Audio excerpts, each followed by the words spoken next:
No more bad government in Nigeria. Nigeria what?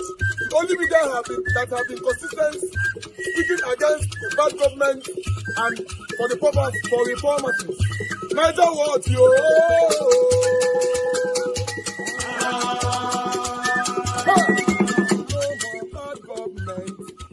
No more bad government. Niger what? No more bad government. Niger what? No more bad government. The only media that have been speaking. No more bad government. The voice of the voiceless. No more bad government. No more bad government.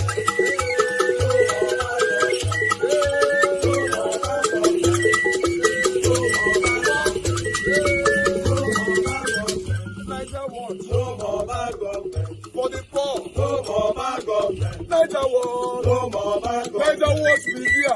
No more bad government. No more bad government. No more bad government. In Nigeria. No more bad government. No more bad government. No more bad government. The only media. No more bad government. The number one media in Nigeria. No more bad government. That have been speaking against government. No more bad government. Niger what? No more bad government.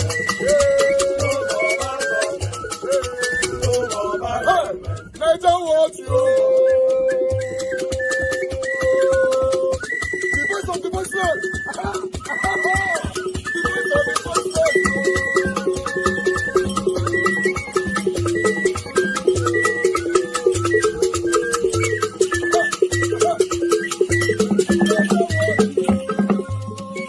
Voice for the voiceless. Voice for the voiceless. Niger what? Voice for the voiceless. Niger watch media. The only media that have been speaking against bad government. Being consistency since 1944. Voice for the voiceless. Voice for the voiceless. Umuwame. Voice for the voiceless. Umuwame. Voice for the voiceless. Voice for the voiceless. Voice for the voiceless. Voice for the voiceless. Voice for the voiceless. Voice for the voiceless. Niger watch you. We have been seeing all you guys have been doing, and he recommending to everyone in Nigeria, saying that you guys are the number one. Niger what you.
All right, guys, for those of you that doesn't know what is going on here, Tinubu set to arrest El-Rufai.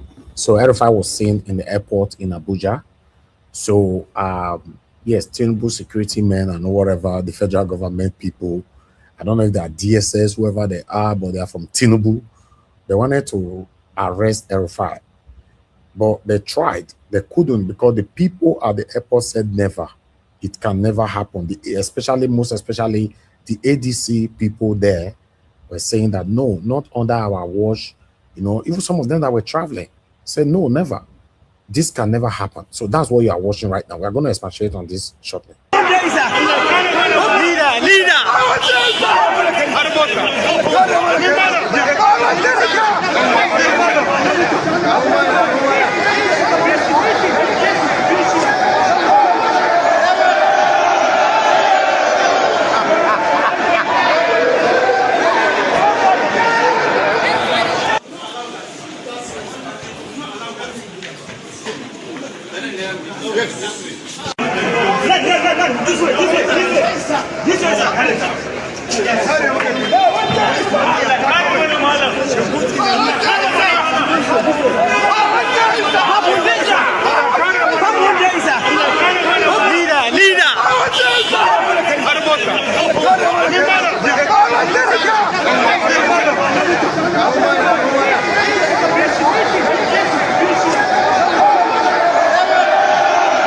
Be Igbo by tribe.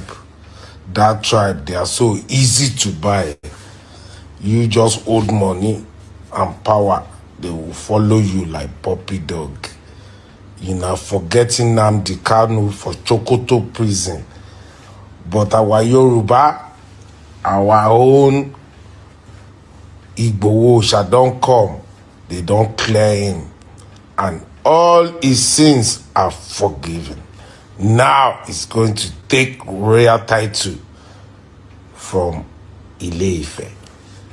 But your own Nnamdi, Ide Sokoto, and all of you come they wear a mandate cap. What a tribe. Thank God say I no be Igbo or Peo. I can stay my Yoruba jeje eshe. Una hear am? A Yoruba man, Ayofayoshi, is thanking God that he's not Igbo. He's giving God the thanksgiving that he did not make him Igbo, instead Yoruba. Why? Because of Obi Kubana.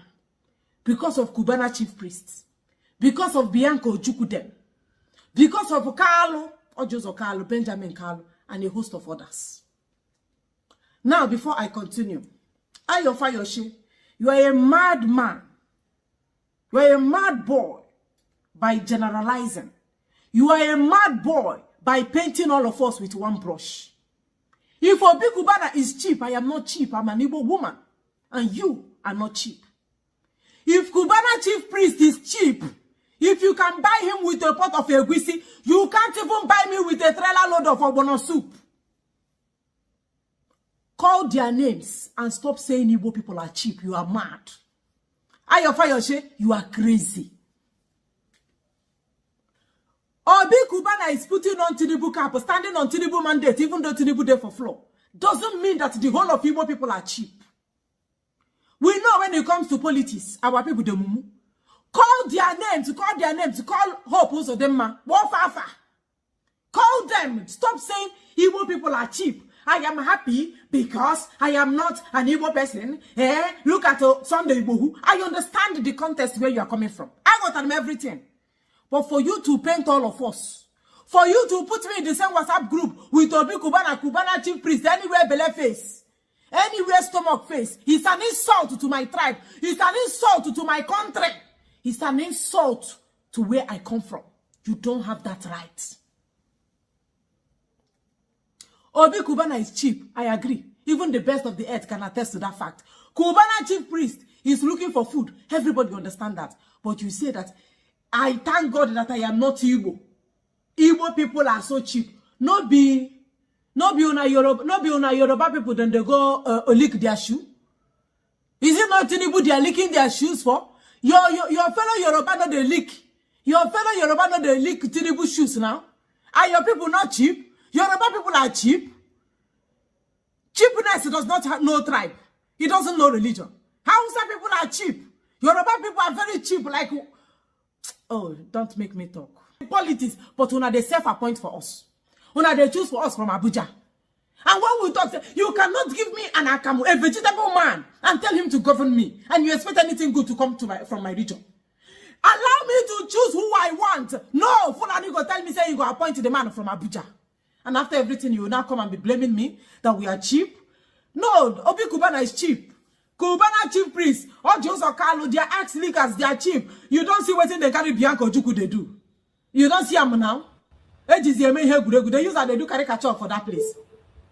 Okay, the banter is ongoing for the past couple of days, guys. We've projected some of it through pre-recorded videos, but this evening I want us to talk about it. Hopefully my Igbo people not go still run from the broadcast because many of them are very, very fond of this. There are things that you need to face eyeball to eyeball and iron it. But most of the time, you see they will vanish. And you cannot sit in one place and be accusing you being marginalized. Peter Obi was on protest the other day. You know, we're supposed to have more of the Southeasterners stand by him, but they were not there. If you go and check, majority of the people that was with Peter Obi was from Edo State. A lot of them flew from Edo State to Abuja. You know, I'm not here to brag, but it's the reality. If you don't like it, jump from skyscraper. That's how it works. Because we know he's the right man that can do the job, and we are with him. And the reason why Ayo Fayose, because in case some of you don't understand what Isaac Fayose was saying, because some people are not getting this. I'm not sure Isaac Fayose was trying to mutilate or talk down on the Igbos. No. Ayo Fayose was what am I calling Ayo? Isaac Fayose was being sarcastic. You know, he was trying to trigger this talk that is going on now for the sake of Mazi Nnamdi Kanu. Obviously, you can see that it did not refrain from being generalizing because he wants to trigger so that those that are asleep can wake up. Can you guys hear me? Just say you can hear me, please. You know, yes. So obviously, you and I know that Isaac Fayose can never be tribalistic, and he was not trying to talk down on the Igbo. So what I noticed from his videos was to look for something to fire these people and fire all the Southeasterners to tackle these people. I don't know if you are getting it. Because when somebody is tribalistic, when somebody is attacking ethnic group, you will know. So Isaac Fayose was not doing that. So that's my understanding of what he was doing. And he managed in succeeding in it. You can see, you know, everybody's reacting now and all that. You're going to see more reactions right now.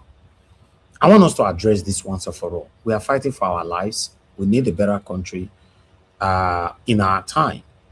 But all this one say, because I don't understand. It can't be like say, sorry to say, my Southeasterners, my Igbo brothers and sisters, it can't be like say, get WhatsApp group owner day, owner for the past message, say, this thing will go do them, this thing will not go do them. Truly, some kind of things that will arise, you see all Igbo people will vanish. Some kind of things that will arrive, you see all Igbo people will be dead. They now becomes like, what did they happen? You know, I've said this so many times.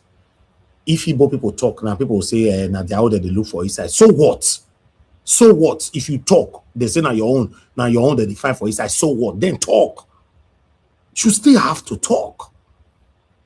That is the thing. We cannot hide on that. If we talk now, they're now out there, they fight for his side. So you all stay quiet. Are you going to stay silent forever? No. So I would like us to listen to what more people have to say. I don't see why somebody like Cubana chief priest will tell us that we are never do well people. I don't see why Cubana chief priest, because he has escaped poverty. Congratulations. We call Nigerians, hardworking Nigerians, who wake up 4 a.m., go out there to hustle, never do wells.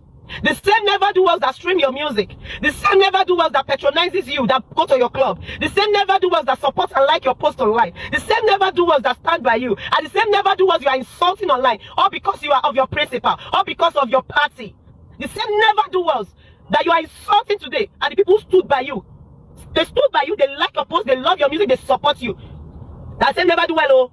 Nigerians, we don't see, they don't send your papa. Yes, I don't have any problem with whoever party you are supporting, but insulting the masses, insulting the hardworking Nigerians, insulting them, calling them never do wells is a careless statement from you, Cubana chief priest. It's a careless statement from you, and we deserve an apology for that. Calling us never do wells because you are supporting a particular person. Nigerians, wake up. They don't send your papa. The same never do wells bury their loved ones because of insecurity. The same never do wells wake up 4 a.m. and go up to make a living. The same never do wells are the ones under the sun because of hardship, selling just to make ends meet. The same never do wells are the ones that still believe in Nigeria, and you are insulting the never do wells. Cubana chief priest, you are insulting the never do wells. It is easy to mock the poor when you are comfortable. But remember, a nation that disrespects its struggling citizens has failed already. Thank you. Came out to generalize that all Igbos are greedy, Igbos can be bought, and you want me to be silent. Mba. Nguma Bonyi Ibona supports Isaac Fayose. If you and your family are greedy, that is your business. If you and your family can be bought, that is your business. But don't generalize it. Don't. Okay, for any Igbo person supporting this man who is insulting the Igbo, Buezibote Ofeke Njari. Just in case you have no idea, in 2021, Igbo elders visited Buhari and they pleaded with him to release Mazi Nnamdi Kanu. And Buhari said he was going to consider. There's a possibility that Mazi Nnamdi Kanu refused to negotiate, like the way Sunday Igboho negotiated. Governor Alex Oti, Senator Inyinaya Biribe, and so many Igbo young men and women have been speaking up for Mazi Nnamdi Kanu. Just because of Cubana and his boys, you choose to generalize it. Now show me where Yariba elders and Yariba youths came together to speak up for Sunday Igboho's release. Show me. How many times did they protest? Because I did not see anything. Sunday Igboho negotiated his release. He negotiated his release. He agreed to drop the aggregation he was seeking for. Isaac Fayose, who handed Sunday Igboho over to Buhari, was it not your elders? Because they want their other son to be president. Isaac Fayose, who handed MK Abiola to his enemies, was it not your elders? And they collected dollars, so they collected dollars. Isaac Fayose, you said P2B was the only Igbo man that went out to protest, okay? Thank God no Igbo went out to protest, because tomorrow now, you people will tag it as Igbo protest.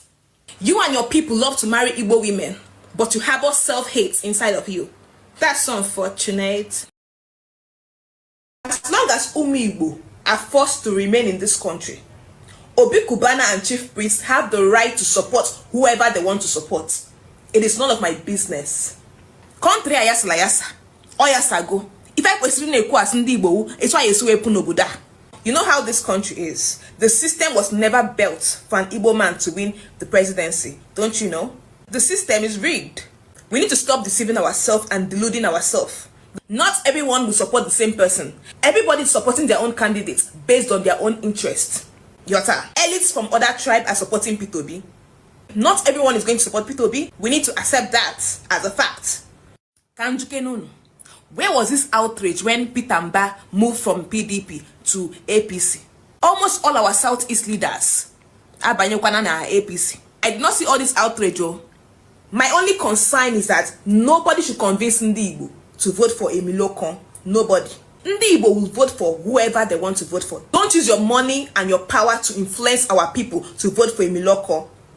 Don't. Ekutam. Already made and I wanted to put out today, but while I was scrolling on Instagram, I saw a post from Tunde Ednot and I had to react to it. It all boiled down to this whole stuff happening with the Igbos from Faroshe. I had another video, a part 2 I made. So if you guys want it, just let me know. At the end of this video, I will make a post on that. From the people, from the comments I get here will let me know if I should put that video out. But I think it's a very important video that people need to see. But I have to address this very importantly. Please, guys, let's watch these 2 videos.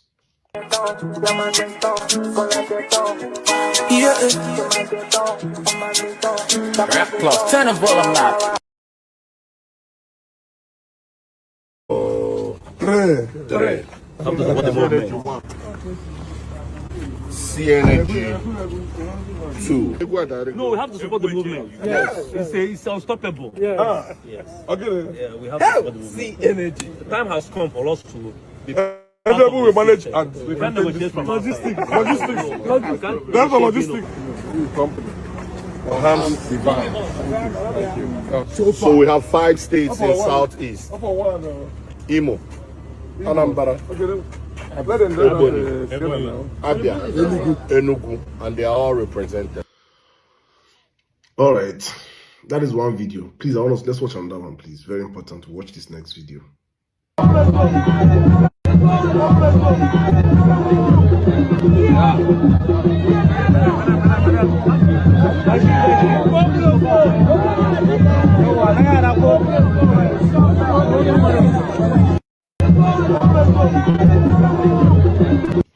Okay, I just showed you guys 2 videos. One is the reality of the elites. The second is the reality of Nigerians. And this is exactly what this whole movement is all about. One class and the second class. One class showing you how they're coming together to work towards keeping the second class the same way they are. This is all about, for those that do not know, the second video is actually the son of the president sharing hand pass and handouts to supposedly poor Nigerians in 2026, right? And he's even proud enough to have this video out.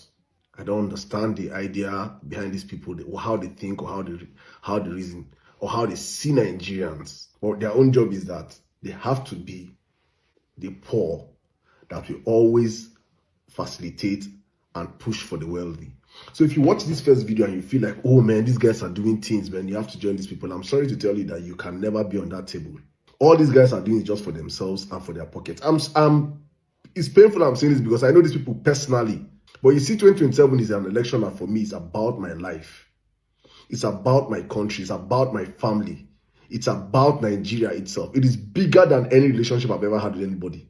If my own self wake up, if my spirit wake up and says is with this movement, I will fight my spirit. That is how every single Nigerian that is not on this table should feel towards these people. It is not about the interests of the common man. They have no interest of me and you at heart. I want to repeat this again. If you're a commoner, if you're a Nigerian that cannot afford to book a flight and leave the country, and you see this video and you feel enticed to join this movement, you are a brainwashed fool. And I'm being very, very, very mild with what I'm saying today. It is not about Nigerians. Because if these people cared about me and you, today they would have been agitating or putting pressure on the government to make Nigeria a better place for me and you. But they are not. It's all about what this government can do for them, how they can align to the center. Ask yourselves, the people that have been aligned to this Tinubu center for this past 4 years, which state is working? Which governor is performing? Which region is faring better under Tinubu's first tenure? What has changed for Nigerians, for the people that have aligned? There is nothing, there's no state you say that it's an APC state that is doing well. So what are these people aligning for that is going to be beneficial for me and you as common Nigerians? That's the question every Nigerian should ask themselves. And I'm very happy everything's happening. I've said it, if you watch my previous video, I say that I would prefer and I would want all of them, including all the governors, to go to APC. Let us be certain of people that are up against 2027. It's meant to be the people against the elite structure. We have to end this once and for all. This madness if Nigeria cannot work for all of us, it should work for nobody. That should be the mentality of everyday Nigerians. There is a limit to what money can do. If money can buy some people, money cannot buy every one of us. Some of us will stand on our 10 toes and speak out against the most disastrous government ever in the history of Nigeria.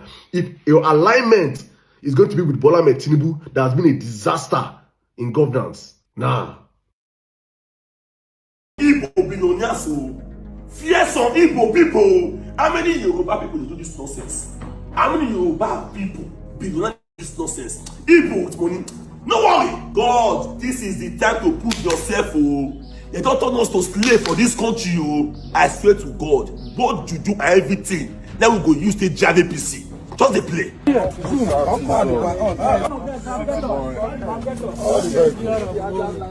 Zenko. One. Zenko. Zenko 2. What about Zenko 2?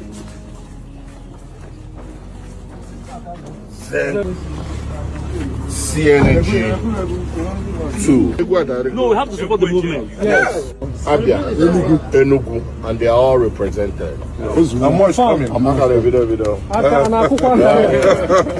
Movement like a my movement is like a movement. Cubana chief, Mr. Cubana, and all these Igbo billionaires. So, now na like money pass abi. So, now take this to the APC movement very serious. No worry. Now brain work the youth could use for now. We'll use brain work for now. You see, believe me or not, Mr. President, no matter how we try to do everything, our vote must count. No matter how we try to make celebrity campaign for them, that's make them feel say the material love for them, our vote must count. We don't go allow them give vote food, they hungry us. Between the president's mind, he knows say the masses no love him. Yes, between Mr. President's mind in Nigeria right now, he knows say the masses no love him. If not free affair, he don't go anywhere. We know already say Mr. President no need our vote to take election. It's just you things like when it comes to money, Igbos no love themselves. Igbos can be changed because of money, many of them. There are some good ones, but the good ones no plenty. Imagine, as Nigeria, they patch you a lot. They patch you a lot. A country will be say, if mosquito bite 1 billionaire now abroad, your friend go. We never have good hospital in this country right now. We be say even our senator, our judge, all of them they use to take care of themselves. Now this group of billionaires, when God doesn't favor, put her for head, put every single movement for head. We go use brain work for now. And beside that, God, this is the time to prove yourself. Because we go use both to do everything for this movement. Believe me or not, waiting out for answers then, that small thing go be reach one way go happen when our votes no count for this country. See, waiting happen that time, just imagine. We don't want to that force. We are living in the country where we say, if you don't want one place as a leader, they go force and give you. We are tired. We don't tire. Let us go. Are you guys Pharaoh? See the billionaires. See how many Yoruba people now they do this one they do now? No, how many Yoruba billionaires now put up to themselves? They're popular like now. They do things like do now. You see, when it come to money, many of them they betray you themselves. When it come to money, this is the reason why today, when I movement about Biafra, no big girl, it will never come to pass because of this mentality. You see, just imagine that now. When they fight for freedom, they don't give one. You see, yet it is the. People I remember say person where they talk now na Igbo man and most of the people why they places now they be Igbo. Before now go change them. This is my so. Now this guy who I like part. So let me finish. The presentation is going on. You know, thank you.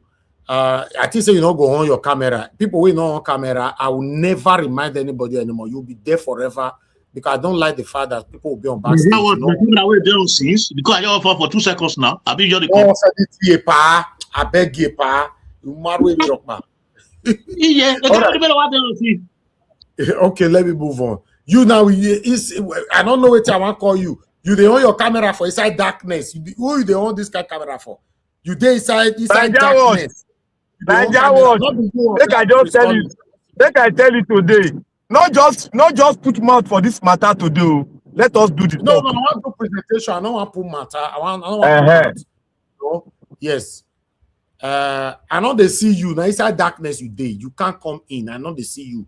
I don't know who they there. You know, Vine Maxwell. You know, if I see Vine Maxwell face, I go no.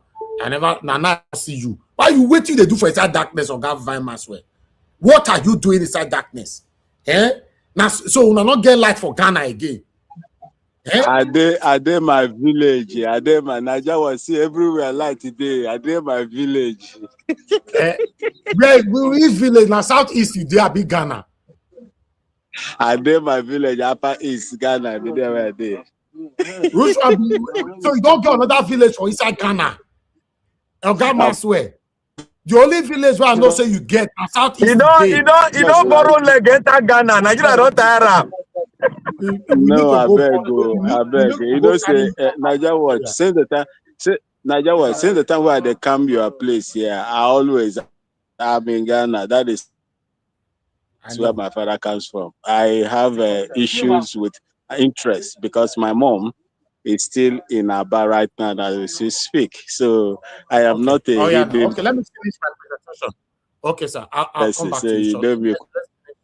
Thank you, sir. Thank you. It's good to have you on the show. All right. I would like us to listen to more people right now. Then we'll take it from here. Let's take this one quickly, guys. Fayose.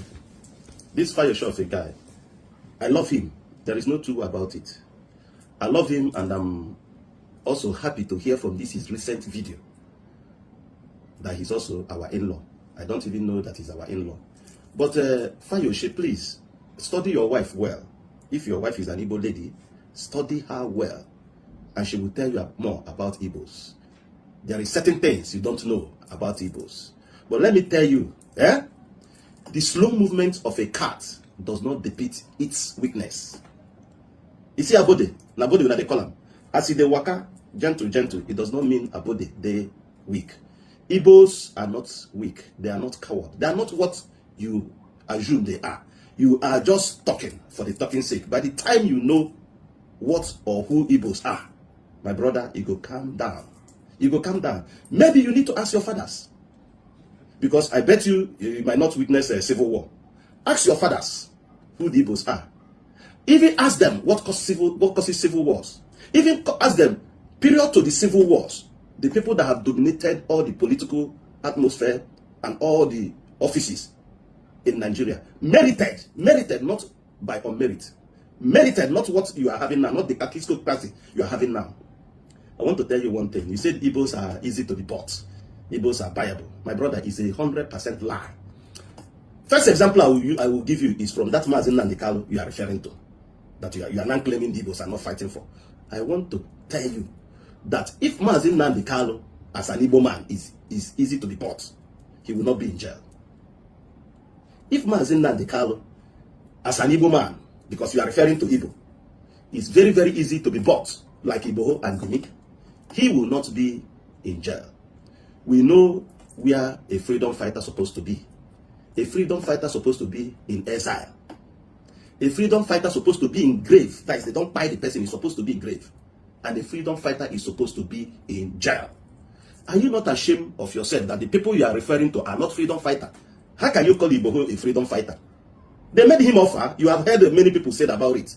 Even this guy that is now in police jail or something like that, Portable, said it, that they offered him money, he took. Gumi now, since America entered the atmosphere of Nigeria, have you heard Gumi talk again? Have you heard Gumi even say a pim again? Now, Mazi Nnamdi Kanu, you cannot compare Mazi Nnamdi Kanu with all these people. Mazi Nnamdi Kanu is a prophet. Mazi Nnamdi Kanu is a freedom fighter. In the cadre of Mandela, Fidel Castro, all the top freedom fighters, they made him offer too, the way they made all these nonsense people you are calling about, you are calling names, offer. And he refused. That is why he's in prison. That place he is a place of a freedom fighter. That place is a place of a freedom fighter. Are we saying that Igbo love it? Igbo did not love it. But we know the Nigerian we are into. I know you people are trying to bring people out. They have tried with many people. They have even tried with the governor of Anambra State to see if they can bring the remaining Igbos, the great and brave Igbos, out to begin to talk. But it didn't work. We know where you people are going. Probably now the same government is using you to see Igbo man that will rant or that will talk, so that they will also carry him and put in prison or even tie him. My brother, are you not ashamed that we are in one Nigeria? You are still talking about tribe, Igbo, Hausa, and Yoruba, and you are boasting that Yorubas and our Jagaban and all this, nobody is like him. My brother, there is many people that is like him or even more than him, and they choose not to talk. Does that mean they are happy? They are not happy. My brother, if you want Igbos that are talking, go to YouTube. You will see Igbos in diaspora. You will see diasporas in diaspora. You will go. Is there any point where they are throwing bomb in Yoruba land? Even the people you are calling in the north, Gumi and their people, what are they doing? Do you know what is happening in Okigwe? Do you know how Imo State is their Sharia? Do you know that Anambra is where you cannot enter before? Which people are doing that? I am not an IPOB member. I'm not promoting any agitation. I'm not promoting anything. But are you aware of BLA or what they call Biafran Liberation Army? Are you aware of Eastern Security Network? Are you comparing them with Amateku? Do you know what is happening there? Let me ask you, is the Hausa people and Yoruba people sitting at home? Is that sitting at home not a way of solidarity with Mazi Nnamdi Kanu? Go to diasporas, Nigerians in diaspora, the Igbos in diaspora, see what they are saying now. You want somebody in Nigeria to begin to go against government, to tell government what they're doing is bad, to begin to talk against government so that they will catch the person again and put him in prison. We know all your secrets. You cannot move us to talk. But like I told you, slow movement of a cat does not defeat its witness. Igbos are lions. They are brave. Forget about the politician. Igbo politicians are puppets to the government. No Igbo politician is worth to be in that seat. I said it. Let them talk. Yes, you can. When you want to say what you're saying, I'm not against what you're saying. When you want to say what you're saying, please, can you refer to the Igbo elites, or the politicians, those people that are in Abuja, that are fraternizing with all these people you are calling? Tell them what are they doing to defend their own tribe in one Nigeria. My brother, I want to ask you, have you seen any Yoruba house or business that is being demolished in Lagos State, in Yoruba land?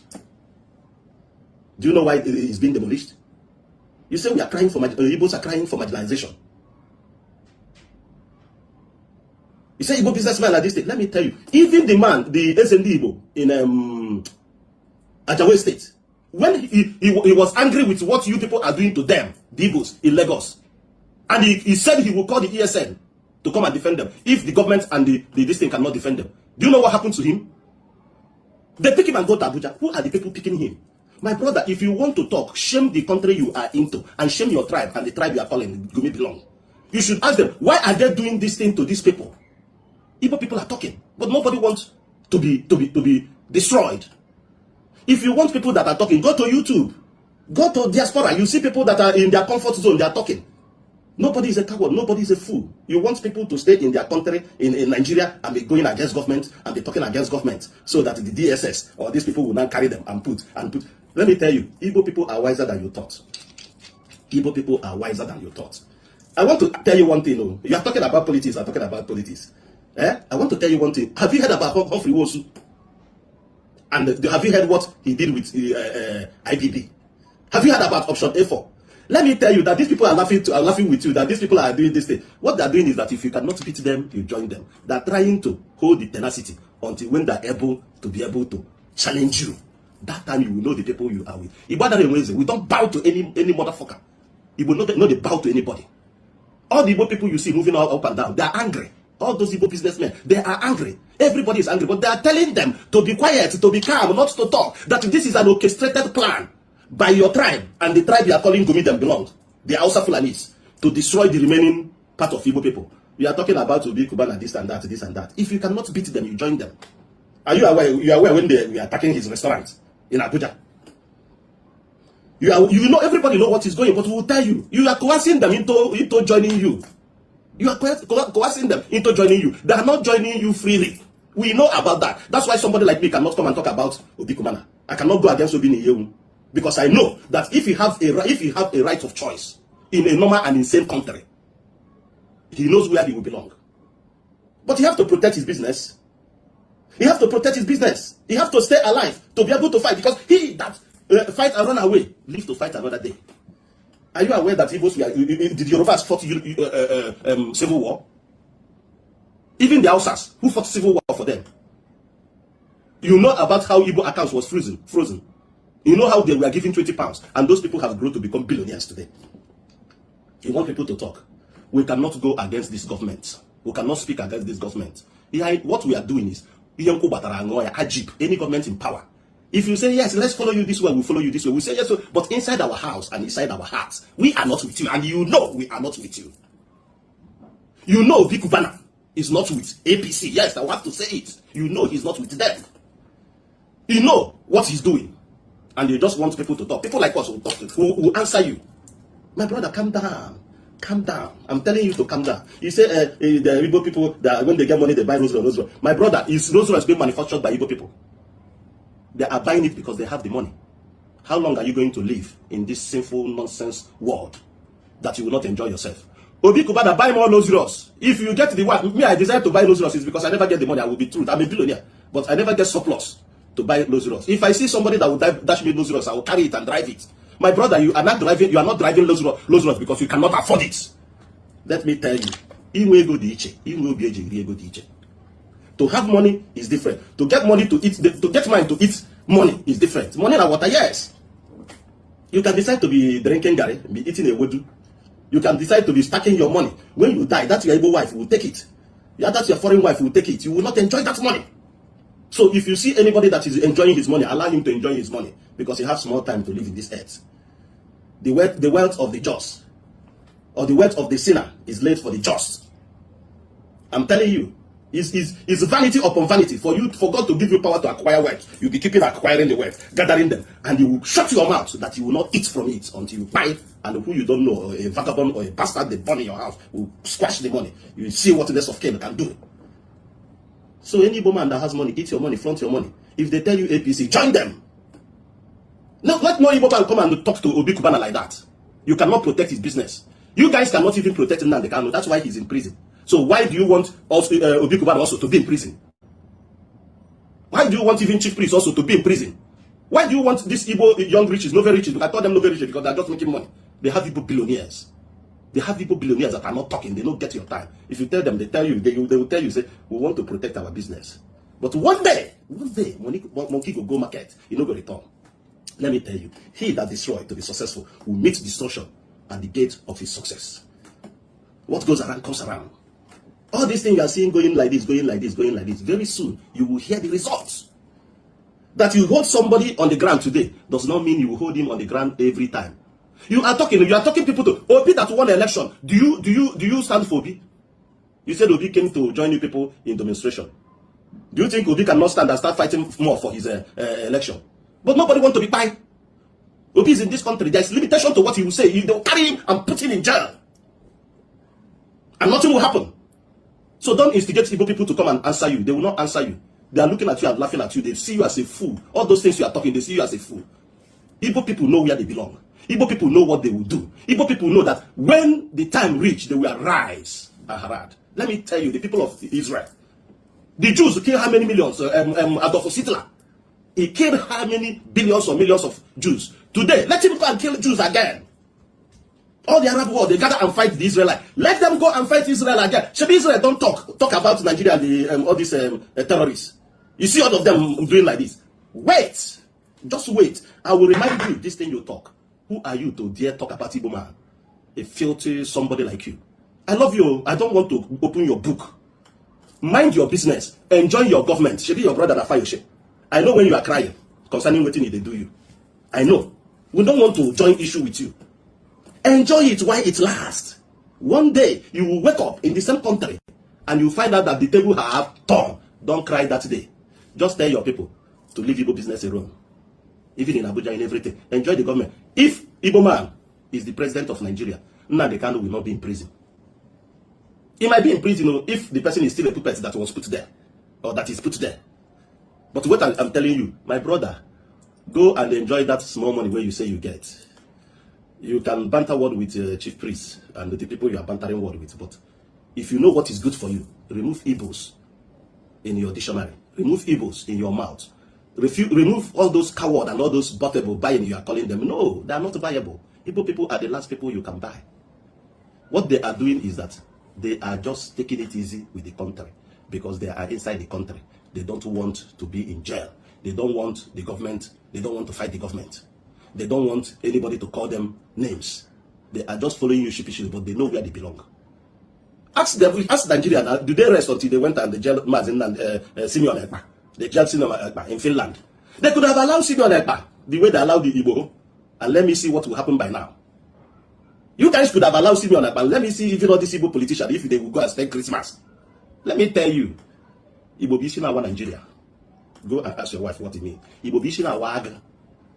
And I want to end with regarding Chief Priest and Obi Kubana. Let me first of all make it known to you about my opinion regarding Isaac Fayose. Everything that man said about the Igbos, in my opinion, it was 100% right. Come and kill me. Yes, come and kill me. You know, you guys don't like hearing truths, right? I know some of you have been saying, you're not going to use the actions of two stupid Igbo people to judge the whole of the Igbo clan. But let me tell you one truth. Forget about Kubana Chief Priest and Obi Kubana, right? Think about the leaders in the eastern states. Your leaders are a mirror of who you are, right? When you look at the likes of Soludo is Tinubu's girlfriend, you know, as good as. You look at Hope Uzodinma is Tinubu's second wife, right? You look at even the Peter Mba that at least people from Enugu State are saying the guy is working. But Baba had to defect to the party, suppressing or oppressing the Igbos. There was only one governor, Alex Oti, that has decided to say, no, I'm not going to bow to this whole pressure.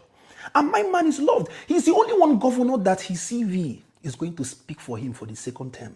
He's the one governor that he just needs to relax. And you will see people will spill blood to make sure that he remains there. Wallahi. But anyways, now, let's come back to what is happening with this Obi Kubana and Chief Priest. One thing I think is, I think these guys are getting blackmailed, in my opinion.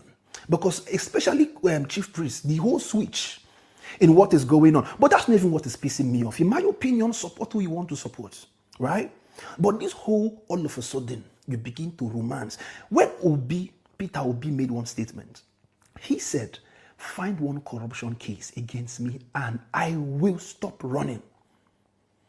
It's not everybody that can make that statement. Even ordinary businessmen, Cubana chief priest and Obi Cubana, all these guys, I'm telling you, all these billionaires, all these, they are buying Rolls Royce, building big mansion. See, in Fayoshe made one, he said in a normal country, these guys will be in jail. And me, I will never ever doubt that statement. And that's the reason why you see them romancing all this. Because in my opinion, they can bring those guys down anytime unless they succumb to what you are seeing currently. Yes. That is what is going on. Look at Zenko. Look all of them. Look at the amount of bosses that we were seeing in that video that they had to go and donate for Tinubu's campaign. Have they donated those amount of bosses for any kind of Red Cross or any kind of first aid in their states? No. Any secondary school or primary school? No. But look at the amount of new chassis bosses. They were even saying Nanka chassis to go and campaign. They don't do this kind of stuff in their own Igbo community. The love of money will continue being. To a video Tunde had not posted on his page, where Chief Priest and Obi Cubana were taking arrival of buses and they were counting the buses that has arrived for the 5 states in the southeast, right? Zoom here. Zoom.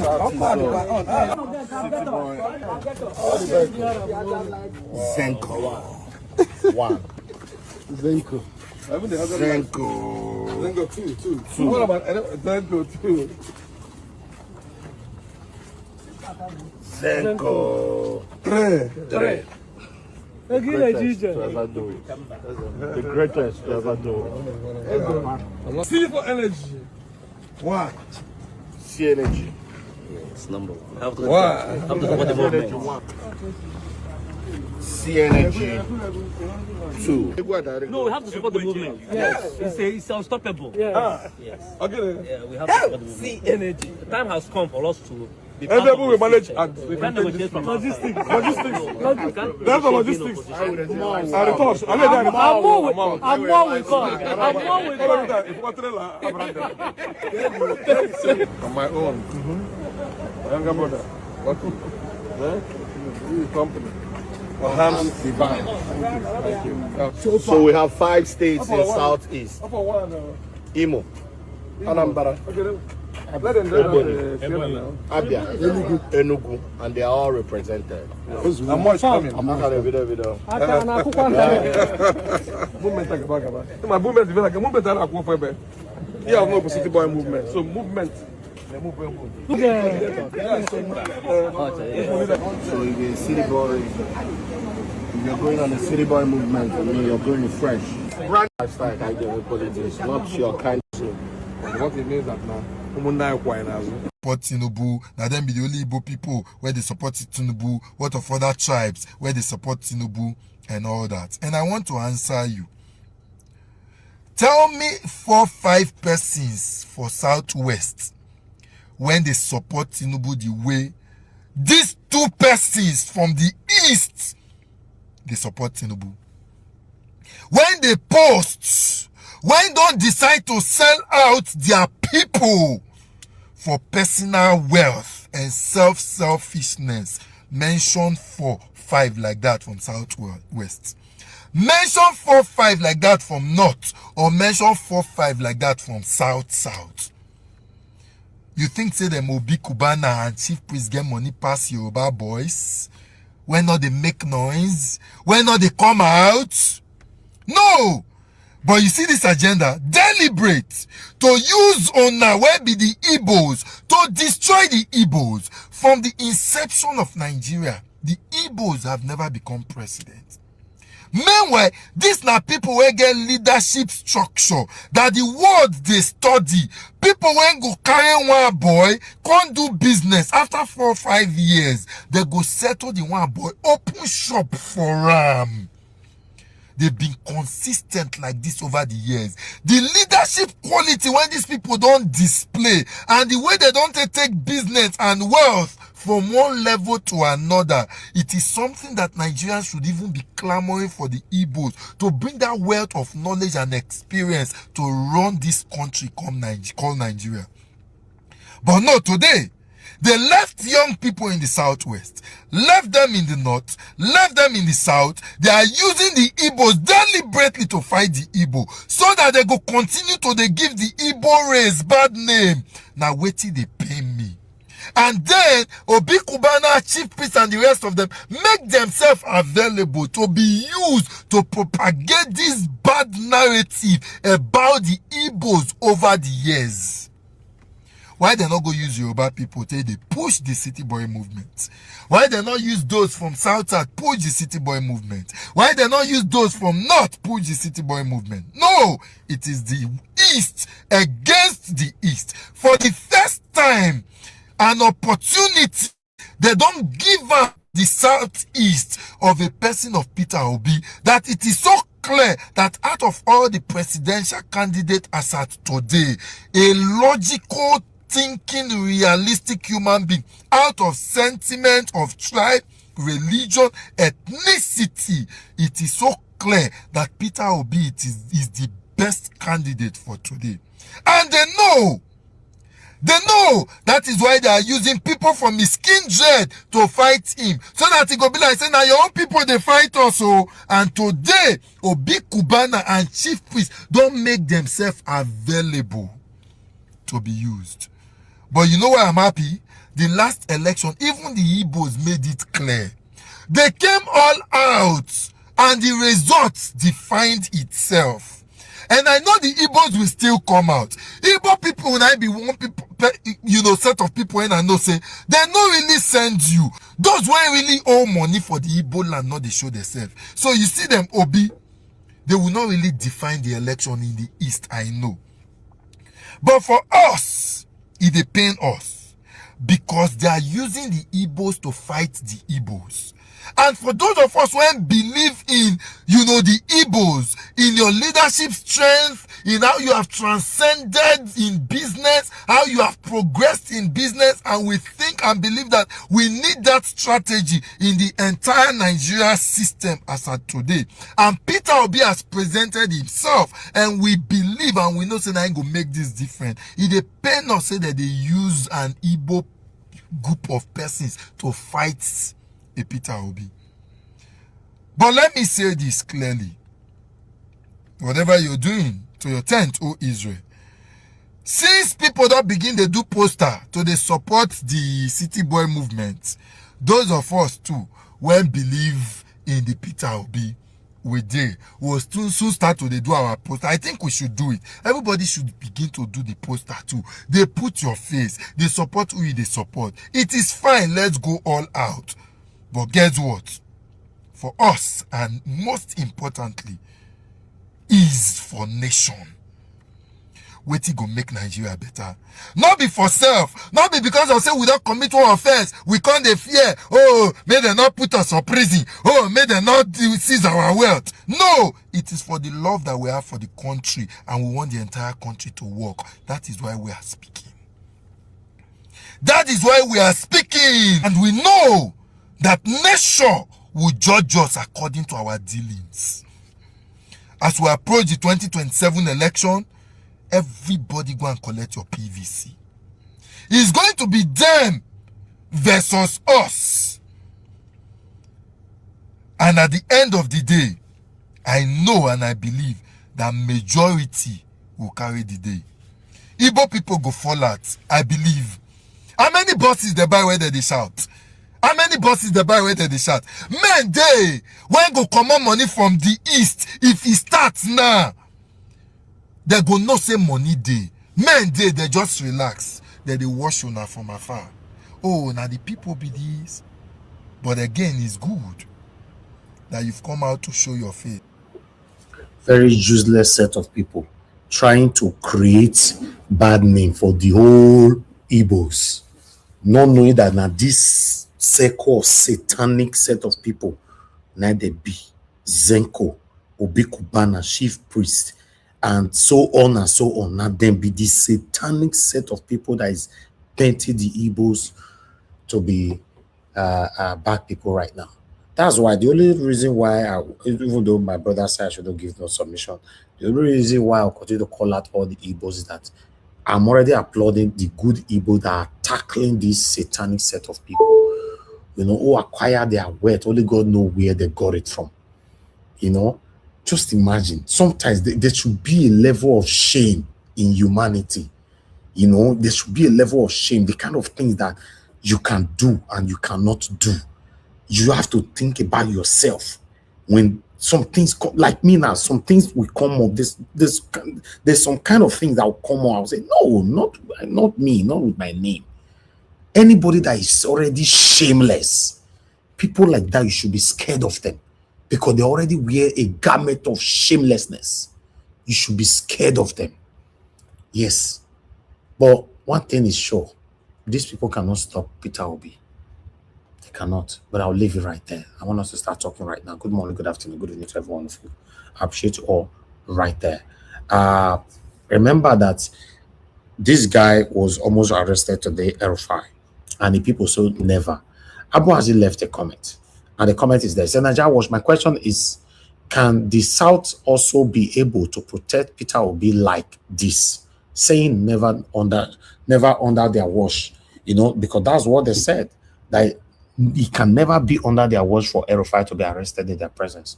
So what Abuja is saying there, that can the Southeasterners do the same for Peter Obi to say never, or they just want to stay back and say we've been marginalized? It's a question.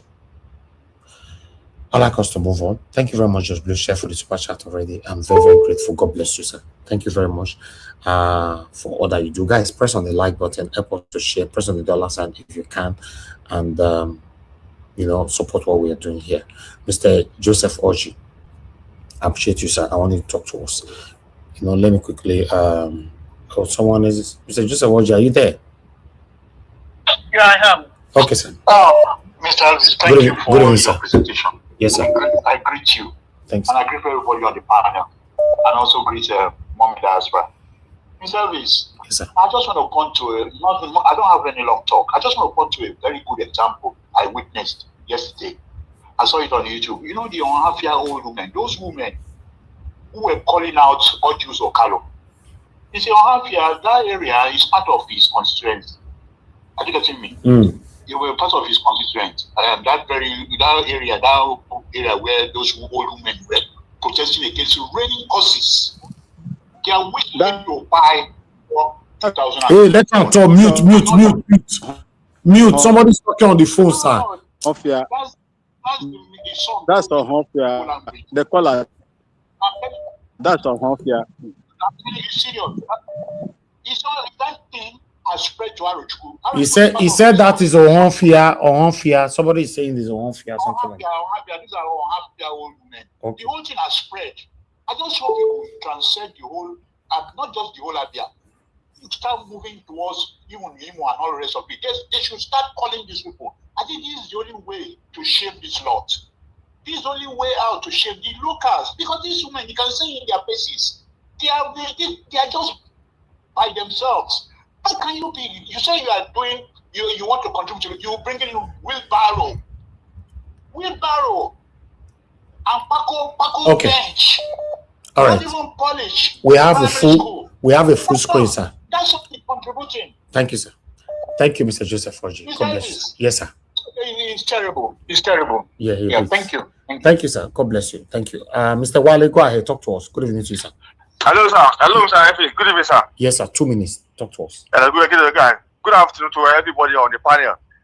Sir, I just want to say something, sir. Yes, sir. Do you remember when you said something about you don't believe that it is only the Hausa people that destroy Nigeria?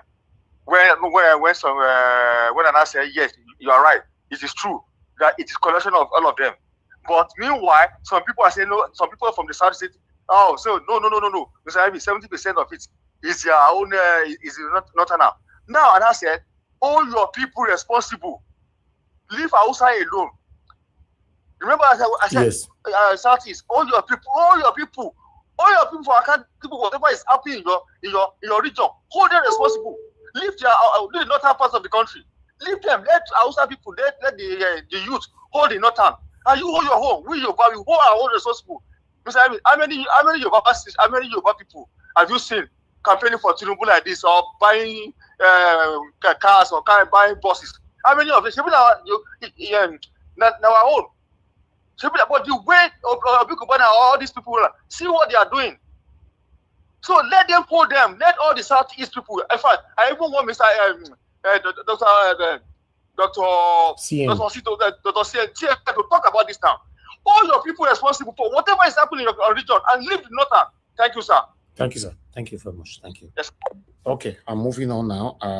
Anybody calling later might not be able to pick your call because call's supposed to be coming back to back right now. Mr.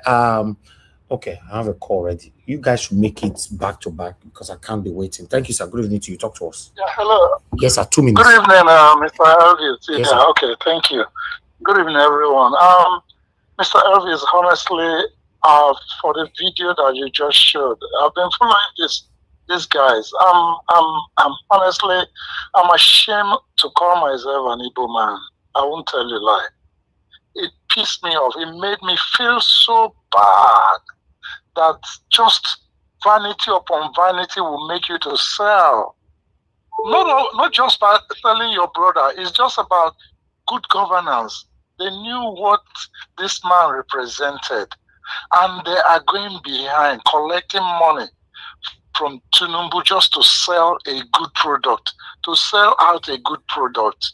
It's a shame, my brother. It's a shame. Well, there's nothing we can do. The only thing we can be conversing for now is that as I'm talking to you, there are series of meetings going on in the past of Southeast. Don't worry, just wait, Mr. Elvis. You will see the response from Igbo billionaires, hidden Igbo billionaires. They won't talk. They don't talk.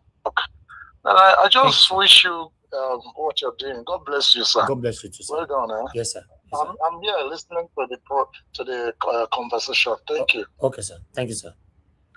Okay. Yeah, let's move on. I have a lot of people on the panel. Thank you very much, Van Maswell. Thank you, sir. Talk to us. Unmute yourself and talk to us. Van Maswell, your network is not that good, though. Can you hear me? Mr. Naija Watch. Yes, sir. Yeah. Can you hear me? Yeah, I can hear you. Go ahead. Talk to us, sir. Good evening to you. Oh, okay. Thank you so much. And good evening to you.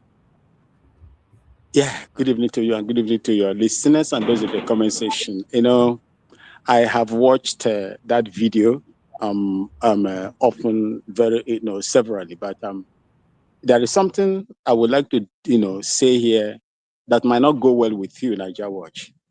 Like, probably you might not like what I'm going to say. I will premise my submission on this. When Mazen Nnamdi Kanu, that Isaac Fayoshe is talking about, who were the people that suggested, that proposed the proscription of Mazen Nnamdi Kanu as a terrorist and IPOB as a terrorist organization? Was it not the Southeast governors? Willie Obiano of Anambra State? Was it not the person that suggested the proscription of Mazen Nnamdi Kanu as a terrorist? Where I have problem with Isaac Fayoshe's pronouncement is when he said all Igbos. If you look at the seat at home, these are Igbos. These are Biafrans that are sitting down in solidarity with Mazen Nnamdi Kanu for the injustices that has been meted out on him. Bello Triji is out today. Sunday Boho is out. The Igbo people, majority of them, don't want to say anything concerning Mazen Nnamdi Kanu simply because I see Igbo people as endangered species in the Nigerian circle. One of the speakers, one of the videos you play here, Naija Watch, the Eze in Lagos, what happened? When he said what he said, he was bundled into prison. El-Rufai was not arrested today simply because he was not an Igbo man. He is not an Igbo man. If it was an Igbo man, he would be arrested. Go and check what they did to the former governor of Imo State. They went through the ceiling to arrest him.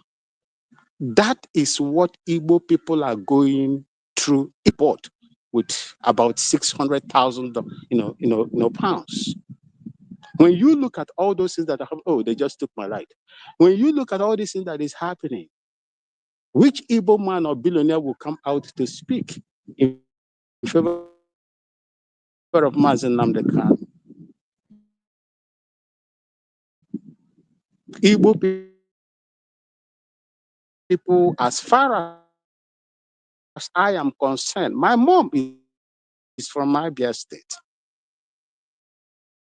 And I served Nigeria in my own capacity in the military.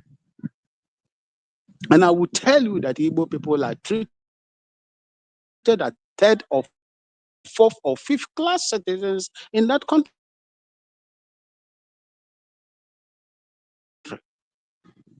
Remember also that democracy is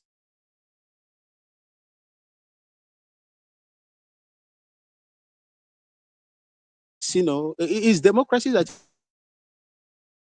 people are running in Nigeria, according to the Nigerian system. Anybody is allowed to join wherever, whichever. Is it my network that's bad, Mr. Najawa? Is it so? Party that he deems fit. We are hearing him though. For me, I wouldn't, support what El-Rufai said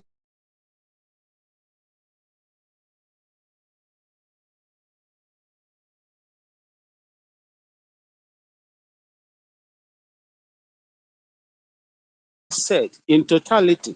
Where I have problem with him is the generalization of the Igbo people or whatever that he said. That's where I have problem. If he had said some Igbo people like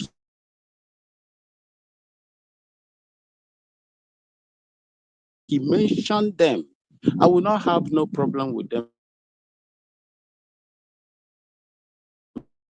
because all of them, most of the Igbo politicians are in bed with the injustices that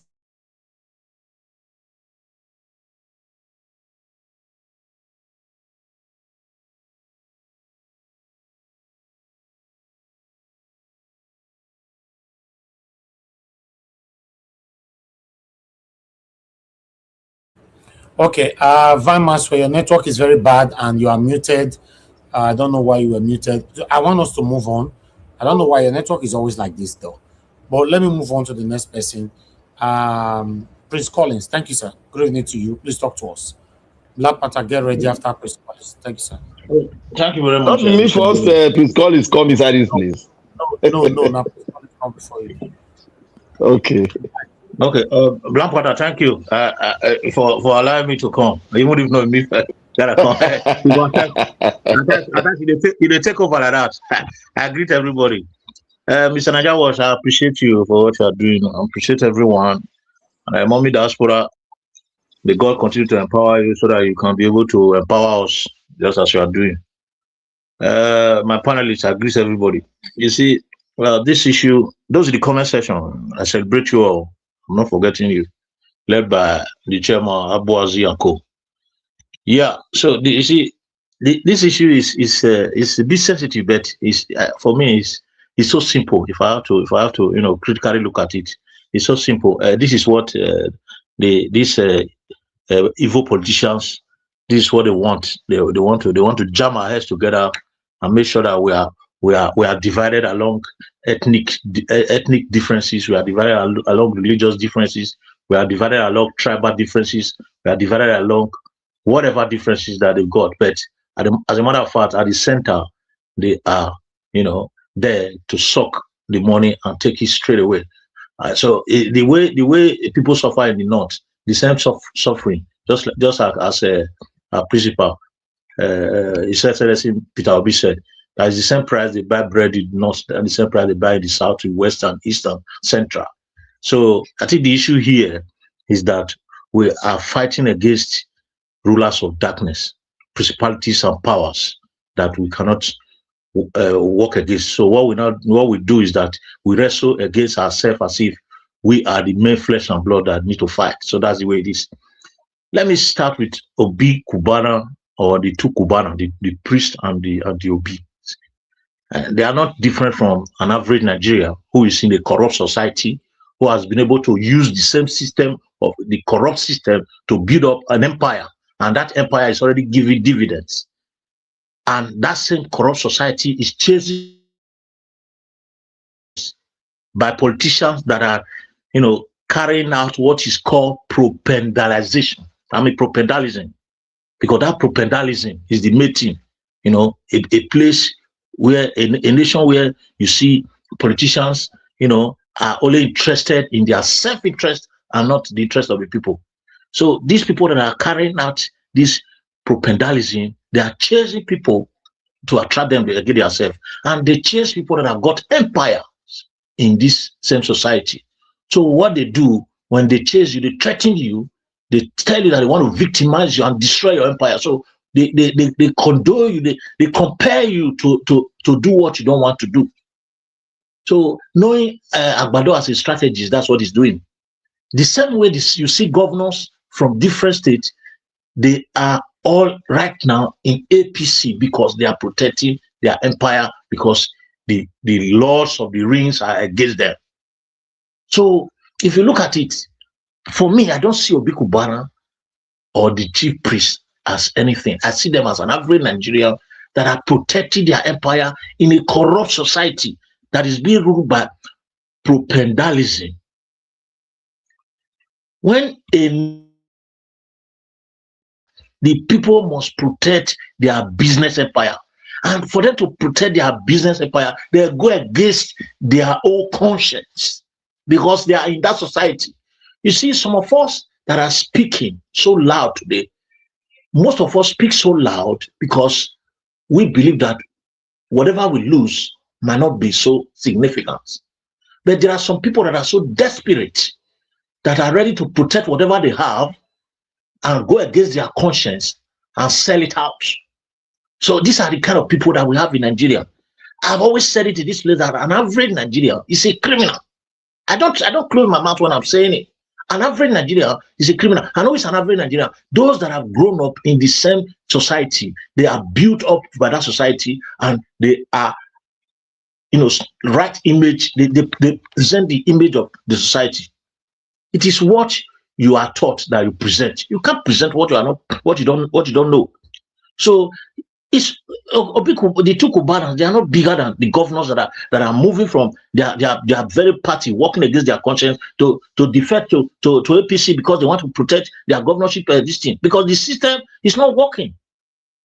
So if you can't beat them, you join them. That's what they are doing. But it happens that Obi Kubana or the two Kubanas, they are Igbos. That is why this issue is becoming very relevant to some people.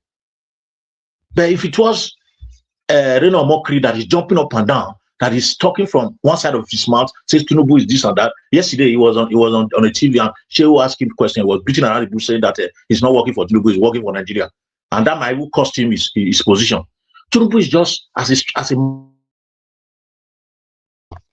just try to manipulate everyone. So talking about Nnamdi Kanu, the resilience of Nnamdi Kanu cannot be overemphasized in this issue. Kanu that have stood for the truth and is ready to fight to death. He's a freedom fighter that has never given up, no matter the situation. If Kanu want to be bought over the way Igbo and others did, he would have been free for a long time. But real freedom fighters, they don't give up. They don't mind how long it takes. And I believe that people like this, they've got special space in the seat of glory. He has lost siblings. He lost his father and most of his siblings to this cause. What did Bianca did? Bianca supported the evil government of Buhari and took a position because she was hungry. Bianca is the wife of Ojukwu that started this race. Petuna Dikano is there because he's been divine, spiritually divine to hold that position until it happened.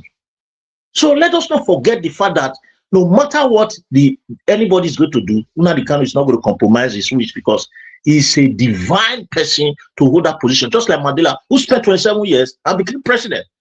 Mandela's family were relaxing. They thought he was not going to come out. They already forgot him. That is why I say here, the cause that we're fighting now, we don't know how it's going to end. So for some people to say, oh, because it's evil, because it's that, they are betrayal, they are this and that.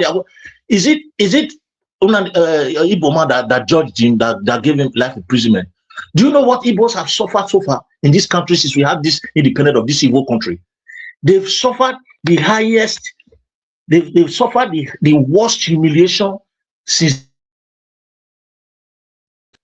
they went into civil war.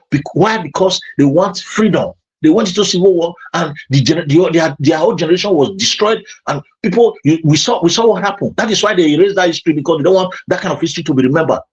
But today they are still resilient. They are everywhere. They are still very strong.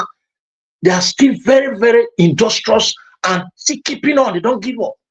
So these are the people that are made to. In fact, if the Igbos, if Nigeria was just all Igbos, by now we know where we are. They have suffered so much. Even when OBJ came, the people that helped him to achieve most of the things, 70% of what he achieved, came from the East, because they love the country. They want things to work. So for some people to think that, oh, all Igbos are going to be the same. No, because multiples of these Igbo are brought up from this corrupt system that have built an empire in this system that needed to protect such system. I love the speech of that last presentation that Naija was did. The man that was talking about Fayose statement that said he loved him, blah blah blah. The guys gave exactly my submission. That is exactly what is happening in Nigeria. People are victimized for speaking. People are humiliated for speaking out. For that same reason, they will decide not to speak. They compromise against their speaking. If I tell you now, if you open Obi Kubanas and Kubana chief priest heart, their heart is not with Tinubu. But why? Because they want to make sure that that is the country we find ourselves. A country where all the finances are being embezzled and used against the people. Look at just electoral law that they are supposed to amend. They refuse to do that. Let me stop, and maybe if I have more chance, I'll speak about what is going on. Nobody should be blamed for this system. The system is dead. It's gone. Okay. We are all victims of this rubbish. Thank you very much, Thank you. Najawo. Thank you, Mr. Prince Collins. You talk about the electoral submission on your second half. Okay, let me come to Black Panther. You have the floor, sir. Good evening to you. My brother. You don't cast. May God bless you. May God bless everyone. Mommy Diaspora, I love you to the moon. May God bless you. Don't you see I'm so light. I'm enjoying myself because I know what is happening. I'm enjoying myself. I know what's happening. I want to thank the viewers and the callers. I most especially, I love what the callers, what they spoke. I am very grateful to them, and I want to say you guys have spoken, have learned, and you guys are doing what I said earlier. I said being proactive. I want to thank Alex Fayose. What is it? I want to thank him. He knows what is going on, and he has to put. You know when the dry grass just lying fallow is not active. You go pour petrol. Petrol go make and do it. As the light come up, the whole world go see the light. They go run towards the light. Say, what did they cause fire here? Fauci, may God bless you. I love you. You're a man with wisdom. Wisdom. Fayose throw wisdom out. It looks dirty, but it's wisdom. People are looking at it from the perspective of what? Tribalism. Fayose gave us a hint. Fast. And he threw petrol inside that thing. He did do kaboo. Everybody's, all the sleeping people that were sleeping before, that couldn't speak before, all of them don't come outside. All the Igbos, they don't come outside. So I say, I love you, sir. I love you, sir. Because I know you have been thinking, how will I make these people wake up? How will I make these people be proactive? They are sleeping too much. Their flame is dying. How do I wake them up? Now I have to throw one weapon out. I have to burn the grass so that they can see the flame hide there. Even if they're in darkness, even if they're in the far darkest place, they will all see the light and come out and walk towards the light because they cannot see in darkness. Alex Fayose, I love you, sir. You're a bundle of wisdom. I thank you. For your resilience, I thank you. Dibos, you people are very energetic. I know where you are coming from, where you have been coming from. You are my brothers and sisters. We chastised the sleeping dog when he refused to swim with his mom on the river. We push him to swim, follow the mom, so that the wicked one will not see you and eat you up. The Igbos have said it. You people are not proactive. You sleep too much. There might be factors, but that factors shouldn't make you go into the deepest sleep. Alex Fayose spoke to wake you up. He was smiling when he was speaking. You people didn't watch the body movement when he was speaking.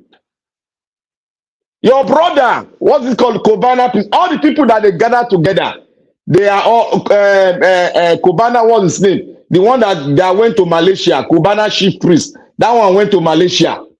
After doing all the bad stuff, he came back to Nigeria to do what? To make that thing that is legal to be legal. People will say it is business. We don't know their source of wealth. People say, then somebody will come, the Kobana will say, oh, me and my wife, I remember when we were trekking from Aba to Nisha, where we were carrying Pompon. All those are stories. They are lies. They are lies. If Nigeria were to be a country, all these people would be in jail. All of them will be in jail. If they ask all of them to bring their tax that they paid, that one alone will take them to jail for like 20 years. This thing I've just mentioned now will take them to jail like 20 years. And I want to say what I want to see, what I see here is that, during the last election, the other side, that is the APC, they used themselves to do what? To build the narrative of tribalism towards the election. They did it. The West did it themselves. You see the way they capitalized and started molesting and humiliating the Igbos in Lagos. You see the way they did? They did that. Mama Ngozi should not come out to vote. You see the way they did it themselves. Now, the election is coming. What are they doing now? They don't want to do it themselves now. What do? They go into the house of the man that is contesting against them and bring his children out to use against him. Our papa say, our forefather say, if house no fit kill you, outside I no go fit kill you. That is what they are playing now. They said the Yorubas are what? Tribalistic. They are using tribal to play the politics. Now, they are not going to do it. They are going to pick all those ones that call themselves millionaires. Because all these people that gather themselves today, Obi Kubana and Co., they are not up to 20. They are not up to 20. And all of them, none of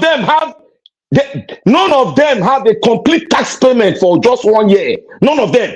Out of all of them, none of them have it. If they have the boss, let them come out and put their tax, what they paid through for the tax of last year. Let them put it out. All of them will go to jail. That is why Fauci said they will go to jail. Just for under their tax, all of them will go to jail. Not to talk about where the source of income has come from. That's a big fish on its own. What I will say is like this. The Igbos, wise up. Guide yourself with all due diligence and be proactive. You are sleeping too much. All of them now, okay, now, Kanu is in jail in Sokoto. All of you are still sleeping. When Kanu will rise up now and talk one talk, all of you will wake up again. Kanu, instead of you to now to be agitating your leaders, the people who are vulnerable, the people that they can buy, the people they buy, your leaders, majority of your leaders in Igbo land, they be cash and carry. Your leaders in Igbo land, majority of them, 75% of them are cash and carry. Do you know why I go 75? Because I know some strong, that 35% can outplay the 75%. Because that 35%, they are billionaires with, they struggle, they work hard for their billions. And when the elections start, when they will come out, they will flush all this riffraff out of the way. I know that. But 75% of the Igbo leaders that we have in Igbo land, the great Igbo land, they are cash and carry. Cash and carry. What Fauci said, I will turn it over and put it on the Igbo leadership, 75%. Because I know the Igbos, majority of them have their minds of their own. But I will shift that and say the Igbo leadership, 75% of them, they are cash and carry. That is why the movement for the emancipation of the Igbo man has not gone forward. It's because of your leadership. Wake up! The election that is coming now, they are going to use the Igbo to play the tribal game. But the Igbo people, I know you guys will rise up, and all this Obi Kubana, all of them that gather around, they don't know what is going to meet them when they go to the east. Thank you, my brother. I rest my case. I will speak more on El-Rufai. Thank you. Thank you, Black Panther, my brother. I appreciate you. Thank you very much. Okay, let's go to Teju. Teju, are you there? Yeah, I'm with you. Good evening, sir. Thank you, my brother. Thank you very much. I'm supposed to prioritize you, you know. Thank you. Talk to us. Good evening to you. Yes, good evening, Mr. Elvis. Good evening, everyone on the panel. Good evening, commenters and listeners. Mom Diaspora, good evening, ma. So, I was able to watch few videos in your presentation, and I'd like to start from the Oshiomhole and the other senator having a clash. So, I think these people are all jokers, and Oshiomhole speaking somehow seemed like he was speaking the truth, but we all know how it works. All of them are just all for themselves. So I don't think, because you are trying to build a road. Julius Berger is known for building roads all over the world, and all of a sudden you take it away from him and you give it to Mikano. And we all know Mikano is more focused on building. So why are you giving a road project to Mikano that is known to build generators? So, and the man was asked why he did that and all of that, and he couldn't just give account. He only said, let's go to the road and see how good it is. You taking it away from Julius Berger, there has to be a reason. And you should be able to explain. And you are not explaining to the man alone, you are explaining to the whole Nigeria, because it's not just Oshomole and other senators there that will drive on the road. They will most probably not even drive on the road. It is the average Nigerians that will drive there. So you owe them that responsibility to explain what happened. The accountability issue in Nigeria is a very serious problem, and is not even about our leaders alone. It's a deep personal issue, because so many parents, so many old people lack accountability. People don't want to be people don't want to account for anything. They just believe I do whatever way I like, and whatever I do is fine. And that same character gets to people when they also get to power, because power now has to their ability of not being accountable, and then they become a monster in there, and they don't want to account for anything. And that's the mess we find ourselves. And that's about it. So I think there's another video where a woman was talking about Bianca, she being in a position and not being able to influence the Unam, the Kanye issue and all of that. I think that woman does not really understand Nigeria the way it is. Because Bianca being in that position is just like, let's just put her there. Let's let her represent the Igbos, so they don't say we are marginalizing them or we are not trying to. It's just like a position of, let's just give them something. Someone that will probably have not seen the president in maybe like 2 or 3 years. Even the powerful ones are not even allowed to see the president. So what influence is she going to have? What does she have to discuss with the president? So the Igbos in power can't even talk. The people we can blame are probably the David Umai and Opus Odima and the likes. Those are the ones that are close. You have people like Bianca there, what do they have to do? Normally in Nigerian politics, they don't even rate women. So someone like that, any slight mistake they throw out. Look at the humanitarian woman. We've not heard anything about her till now. The humanitarian ministry itself is dead. They didn't even put money in there. The the woman herself, there's no result for any investigation or anything. It's just thrown under the carpet, the usual Nigerian way. So for this Igbo's issue, the chief priest and all, I don't know, but to me, I maybe it's just me, but I don't rate celebrities.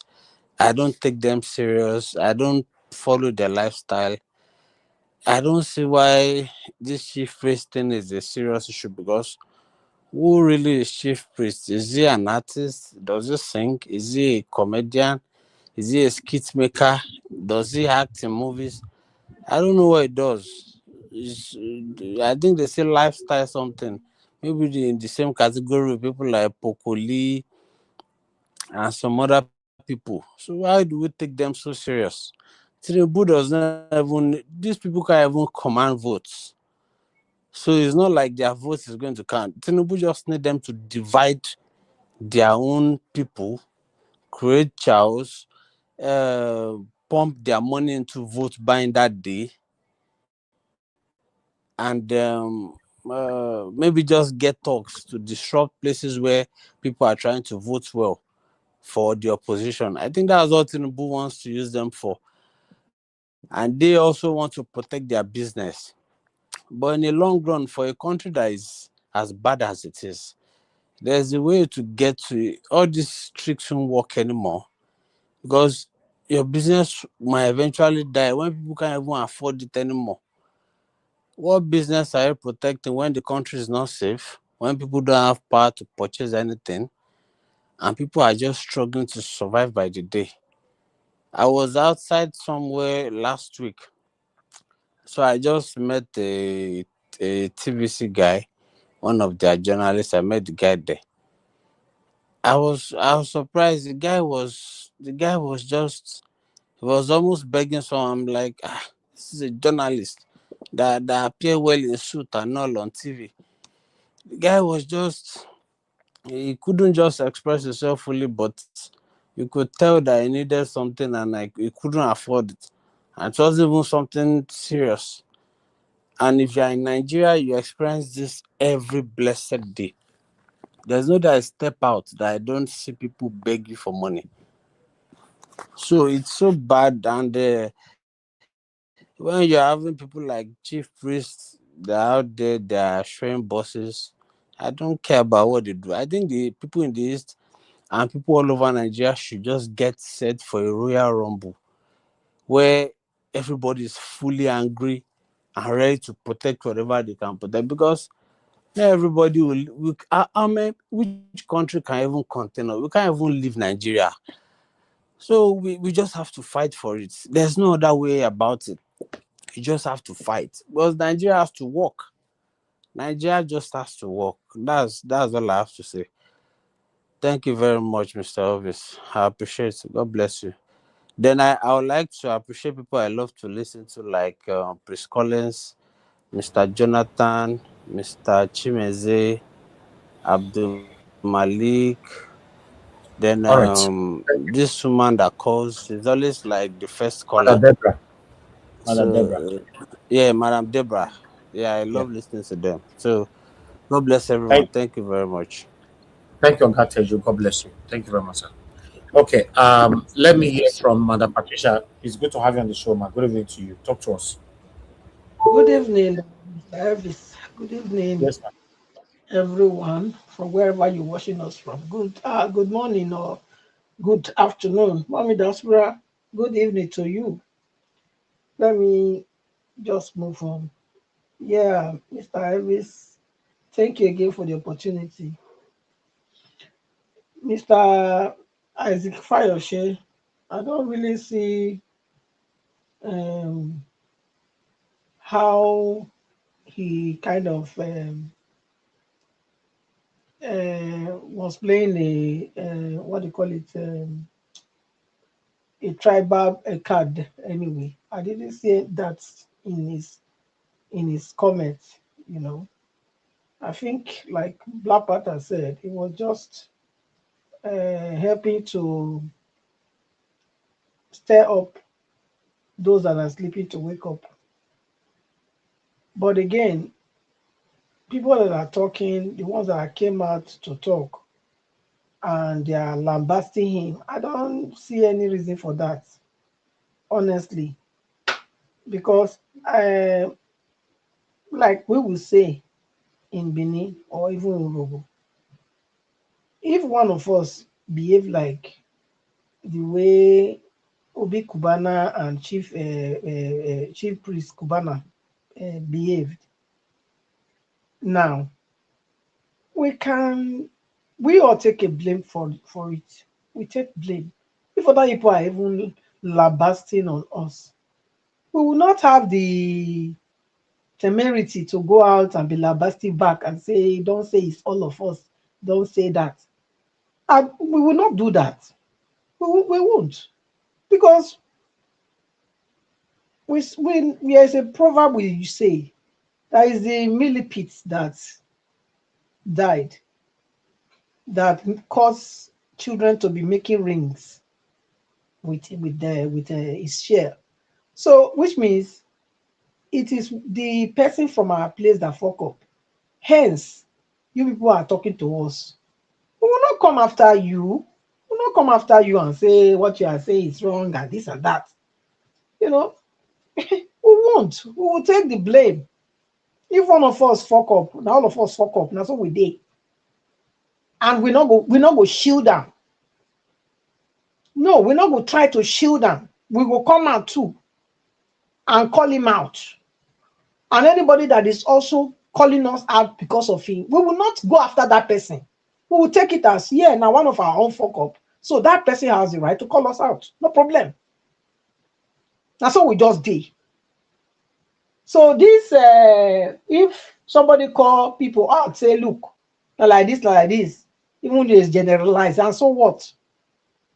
They generalize. If you know, if nobody want to make anybody generalize, when I go More go educate them now.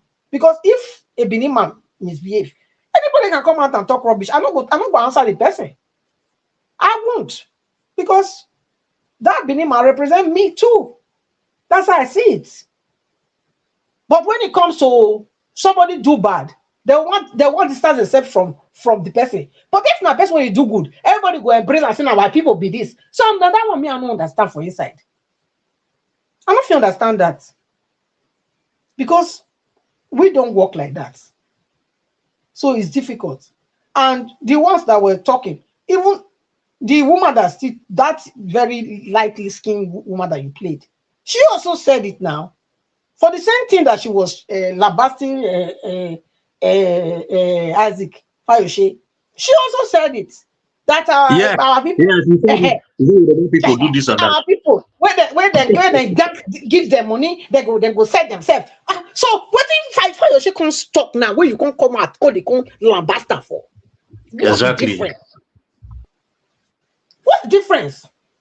Okay, now not fit criticize. We not fit talk. Put now. Look, Mr. Evans, this is what I've come to understand. Anything happening with them is like that. Nobody else should talk. Let only them talk. And before they go talk, we have to bring them out too. So if we let them make them talk, look, they don't come out and talk. But if we bring them out, they will say why we bring them out. Why we bring them out? So look, the thing is plenty. Like I said, we take responsibility for our own that fuck up. Learn to take responsibility for your own that fuck up. And don't be saying is address the individual. We don't address the individual. Because if somebody behave well for our side, now all of they take the glory. We also take the glory. Why be saying now only when they fuck up? No, still also identify with that person. Why? Because for my own, if they behave well, I will take the glory. If they behave bad, I will also take whatever come with that bad. I don't go fight people when they fight them. Or they talk down on the tribe. I don't go fight them. I don't go fight them. That's the way to take responsibility. Take responsibility for the action of your brothers and sisters.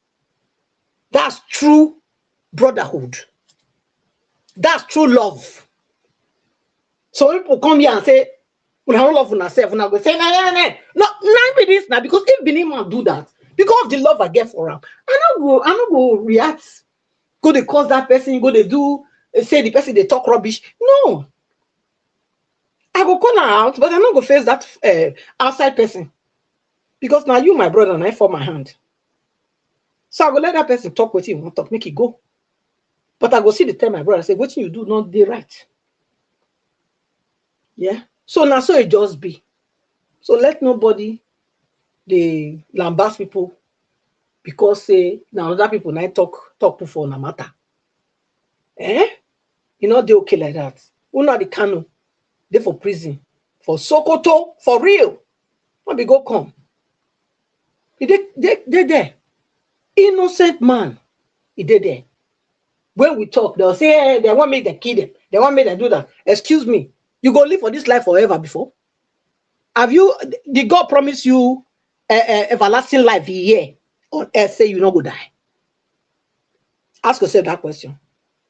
If you cannot stand to defend your own, then how? When we talk in defense of your own, you go come and attack us. Say we hate you. If we hate you, we're not going to talk. Well, if you make just the mess up the go. So if person come and say, look, this thing not they right. More not they understand. Everybody will open mouth, they talk, say, look, this not that. Not be all those people, not be here to now. You're supposed to know. Because when they talk and say, a parents, isn't also even in the Bible. It says, spare the rod and spoil the child. Yes, spare the rod and spoil the child. In Benin and where I come from, now everybody now get picking. Everybody. But I'm not sure say be like that for Igbo people side. Because when somebody will come out, they talk, say, look, like this now, they will come out, they come, they attack. You know, it means say, if your children, they do bad, they go wrong, nobody can correct your children now. Well, now come and call challenger now. Who gave you that permission to do this? No. This is the thing. We will learn to understand why people, they talk. Not always they be, see the negative aspects because they not be your tribe. Not, that is a wrong way of thinking. It's a wrong way of thinking. Not they play the victim card all the time. Not they play. It's not helping the matter. Nobody is victimizing you. Nobody. Learn that when we are talking because we want to see a change. We want to see the Igbo race, you know, actually doing the right thing.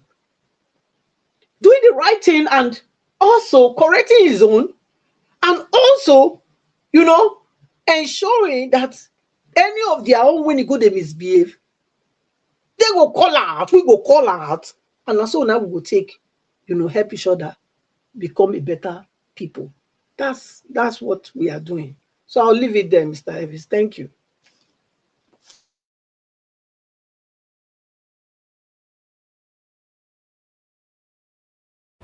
All right, Madam Patricia, thank you very much, man. Thanks for your submission. Thanks for joining us today. Appreciate you, man. Okay, guys, we're gonna press on the like now. There's no like. The like is very, very minimal.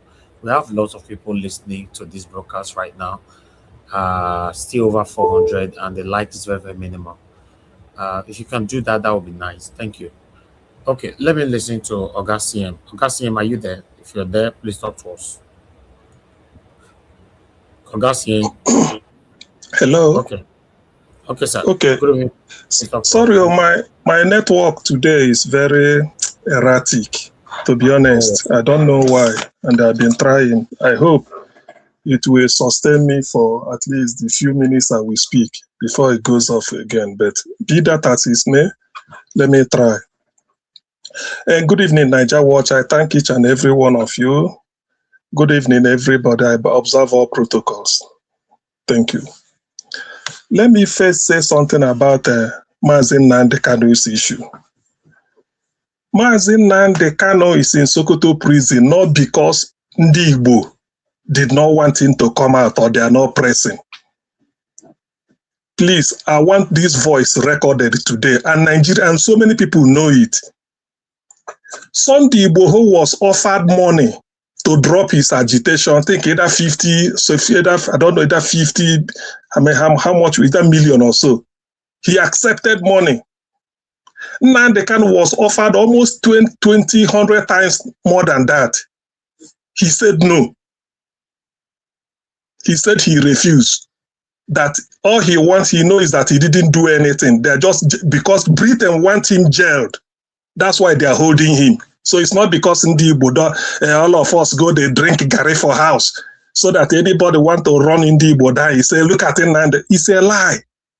If you like, go to Sokoto and visit him. He will even tell you what condition did they give him. Come and accept money, or you well, you know Nigeria, they bribe you. He said no. Nnamdi Kanu, the logic is, he said, why are you giving me oil well when the reason for my agitation is that you didn't give infrastructure to the southeast? That's what he said. He referred them to the note he said he gave them.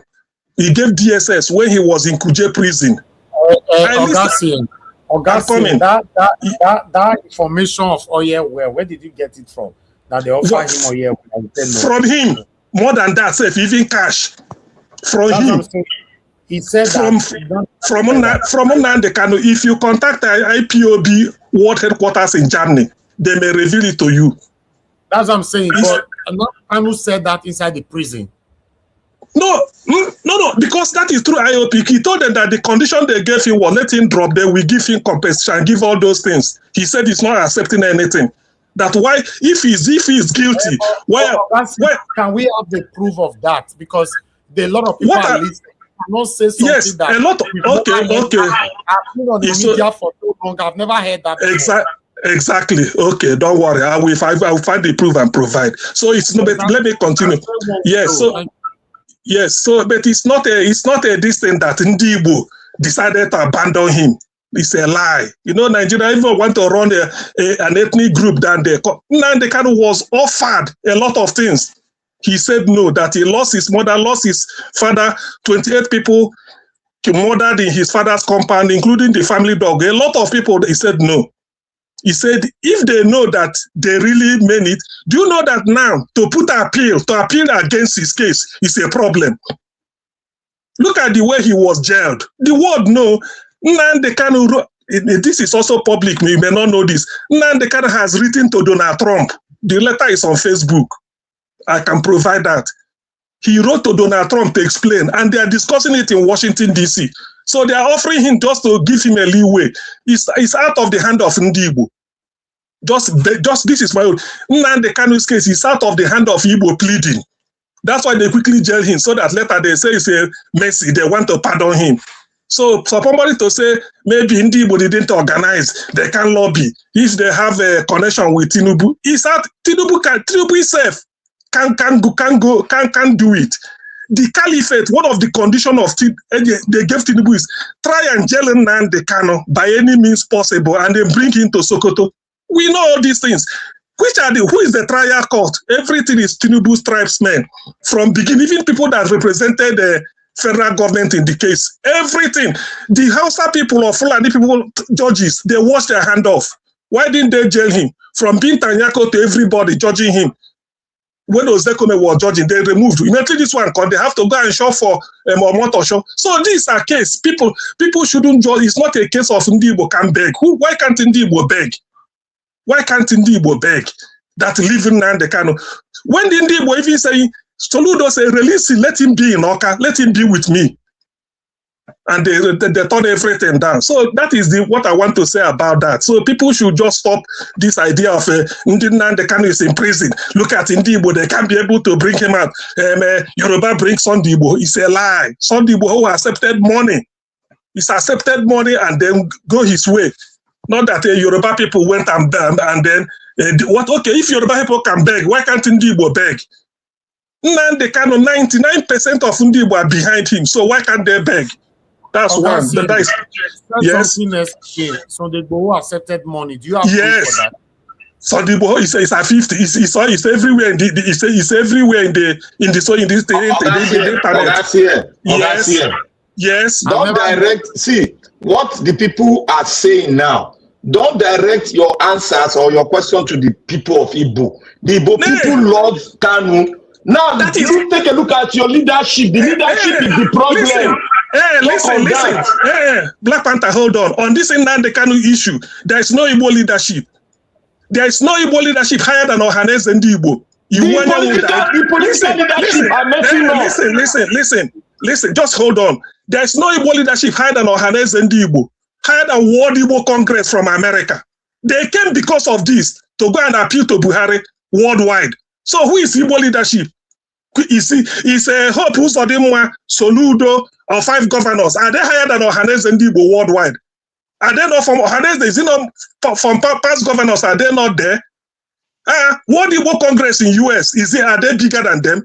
So it's Nnamdi Kanu's case is not a case of Igbo political leadership. What is political leadership? So please, I tell you, Nnamdi Kanu is being held on the condition that Britain want him there, and the Fulani want him to be there, because the moment you release him, he told them that, we saw him in court when he said, agitating for self-determination is my right. I will do it every day and I can't give up.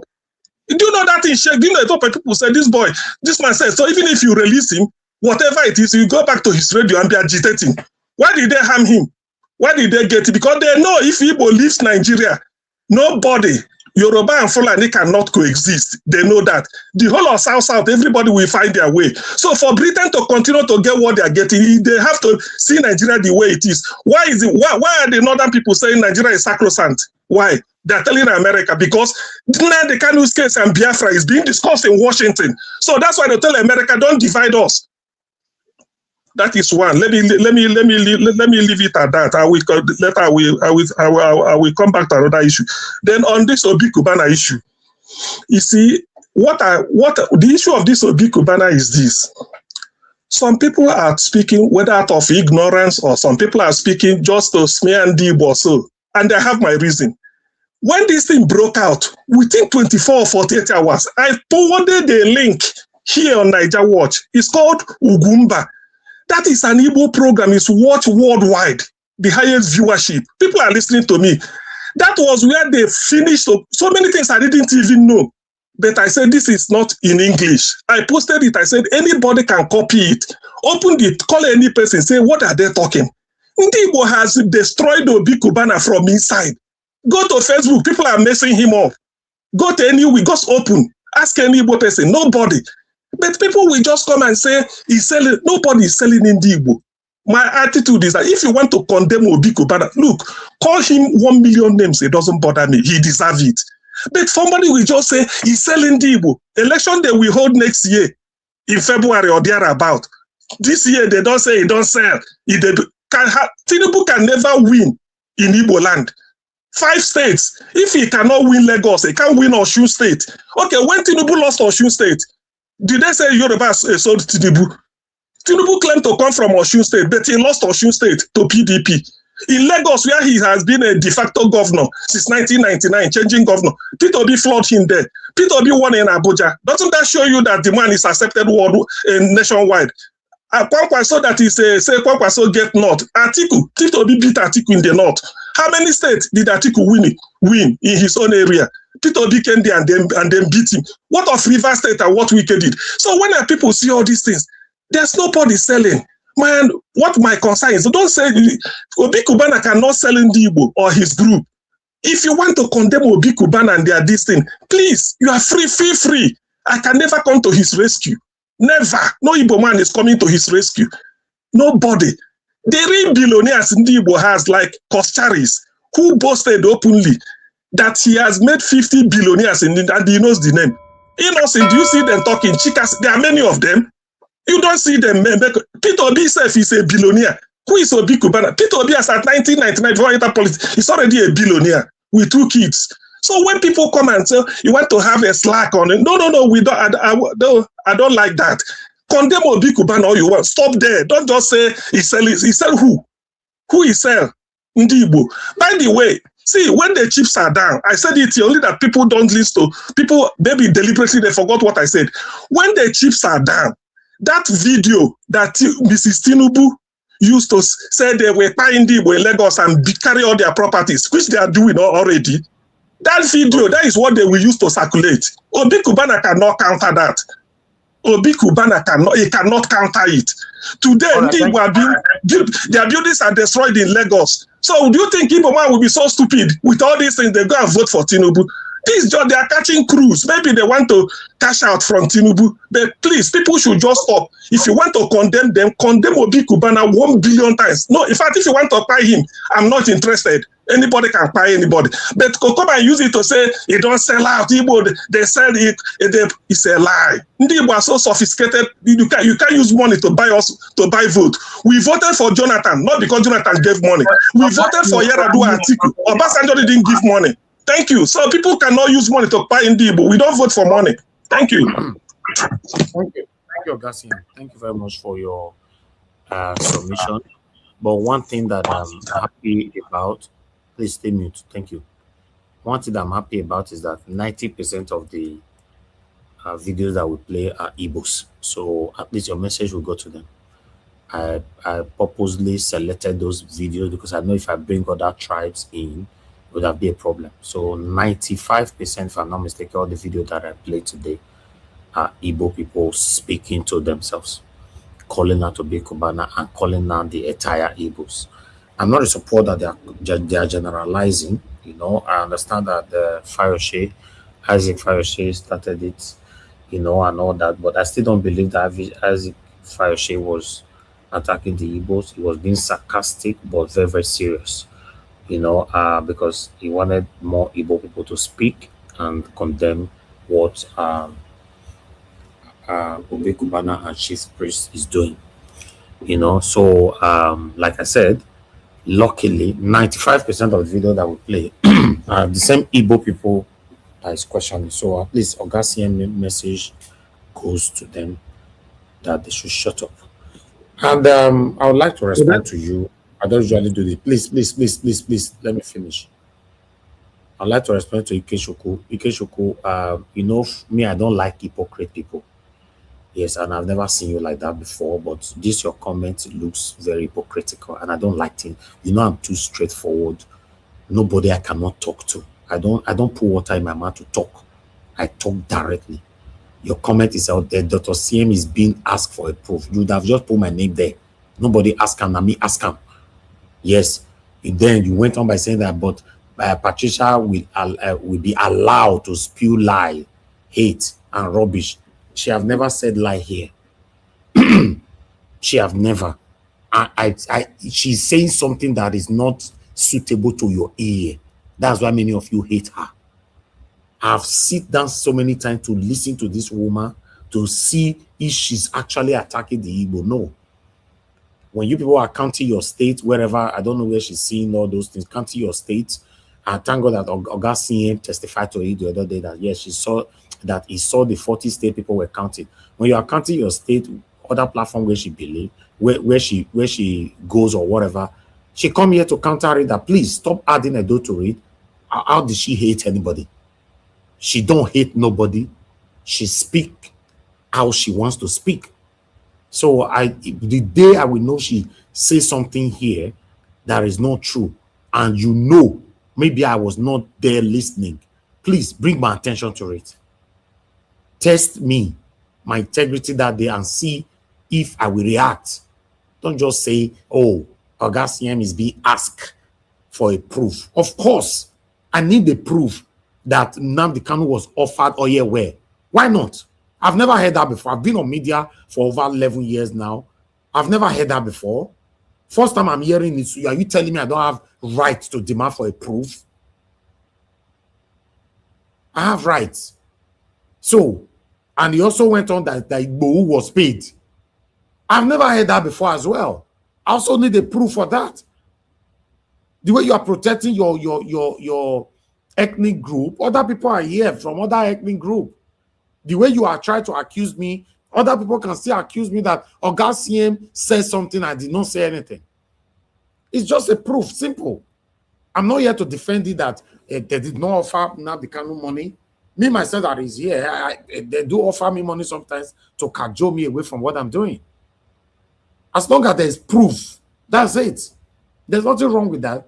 You saying that, Madam Patricia, please, henceforth, anybody who knows that Madam Patricia misinformed people on this platform, drag her on the comment section, draw my attention to it, then I will ask her for a proof, or I stop her from saying such a thing.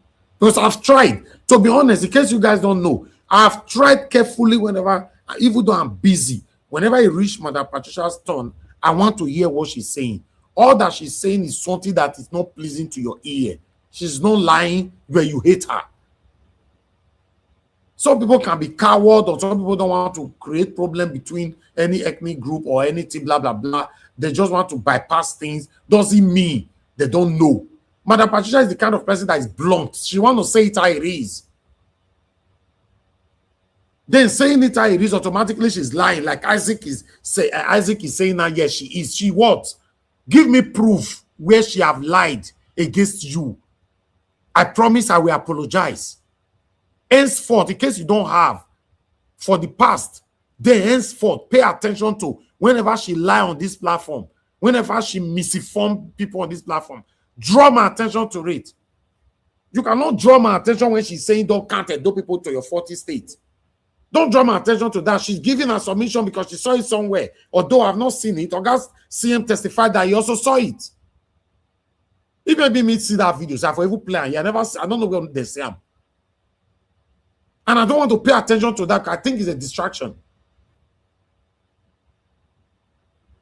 You say I should go back to where, Isaac? Go back to what she said today and compare to what she said here last week. What did she say?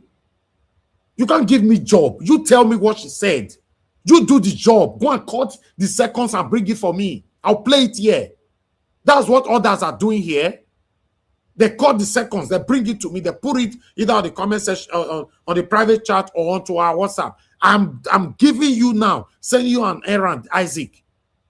All the wrong that Madam Patricia has said there, that you know that she misinformed or she's lying, and we deliberately cover it up. Go and look for the minutes, bring it. I promise you I'll play it here. And I will apologize if I didn't see it. That's what I do here. Somebody go talk something that you don't want to hear for your ear automatically. He hates Igbo. He hates Igbo. That's so now they hypocritically they talk when people call Peter Obi up. Hey, some of you want to jump from skyscraper and die. But calling Peter Obi out the other day to go to join protest. Now, the man listen, he's a leader. Peter Obi is not a puppet. He's a leader that want to be a leader of over 200 to 250 million people. He is listening to the people for Christ's sake. They don't send you over Sabi to be a satanic, stupid, and deceitful spokesperson for him. Let him react by himself. He went for a protest the other day, and other people have emulated his footstep. You don't like that one?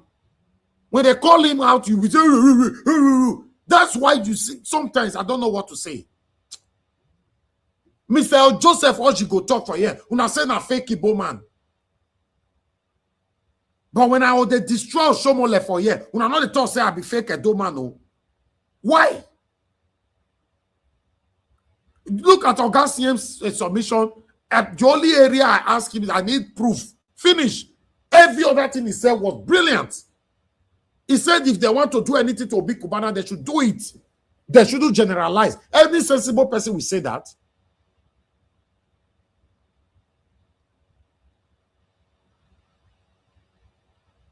Listen, if you comment rubbish on the comment section, I'll block you. I don't need second chance. I'm sorry. I'm not intoxicated by my own platform. You know that I'm not intoxicated by anything. But in case you comment any rubbish on the comment, I'll block you straight away. No second chance for you. Or you block yourself. Because when it comes to Igbo, hold on, sir, please. Don't cut me off. When it comes to discussing the Southeast discussion like this, now so body the pepper some of that like say pepper enter your private part. But you pepper you want to die young. Mr. Joseph, would you please talk to me, sir? Go ahead, sir. This issue, you know what I'm concerned? When people say you are generalizing, that is not right for you to generalize. Okay, let's see where are the good examples? Where are the people who are seriously fighting for an Igbo man? Where are the people? Where are they? Now this guy, the other man will come talk, say, they will look, dying or die. Let the whole country see him. Say yes, where people they fight for, where they fight now, then they arrest. All these things where happened to El-Rufai today. I know say true, if na Igbo man, then will arrest us. But then let it happen so that the whole world will see it. That people who are that chanting of marginalization, that we don't belong, it's like we don't belong to this country. People will see the sample. But when everybody goes to the entire house, keep quiet. What do you expect? Why wouldn't people come generalize? Even let me tell you, Mr. Elvis, this happened to the man. Look at that thing he did.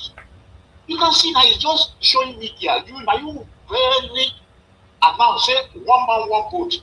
You don't read 2 minutes, so the man enter house. What make a change in mind? You see, let me change all these things that display. So as far as I'm concerned, he is not a good example. Because if Nami there for that house that very day, Mr. Elvis. All right. Okay, then call their shenanigans. Ambalibe, Natasha, the good people who say they good, they support transmission.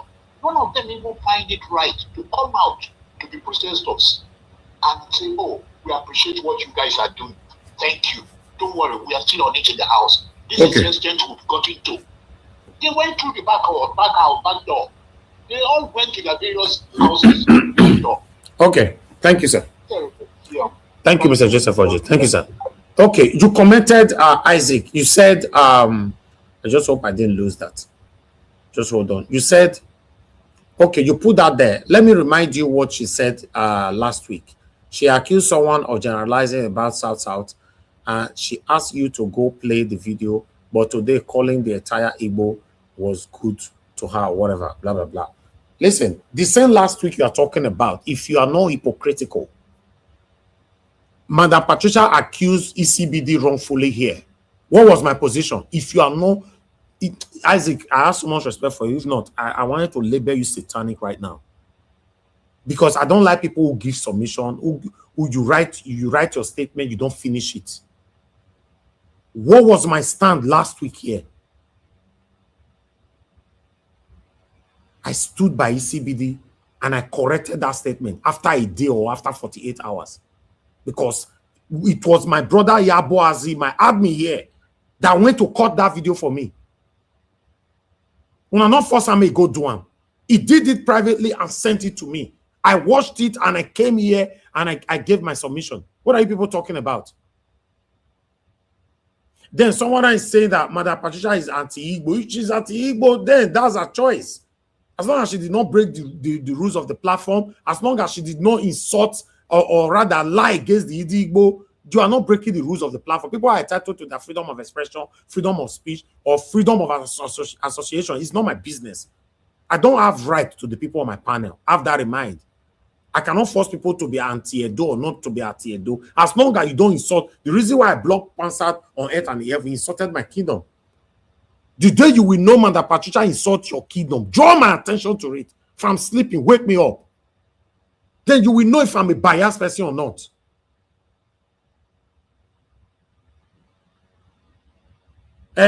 Tony Africa did something the other day. He was blocked for 4 months.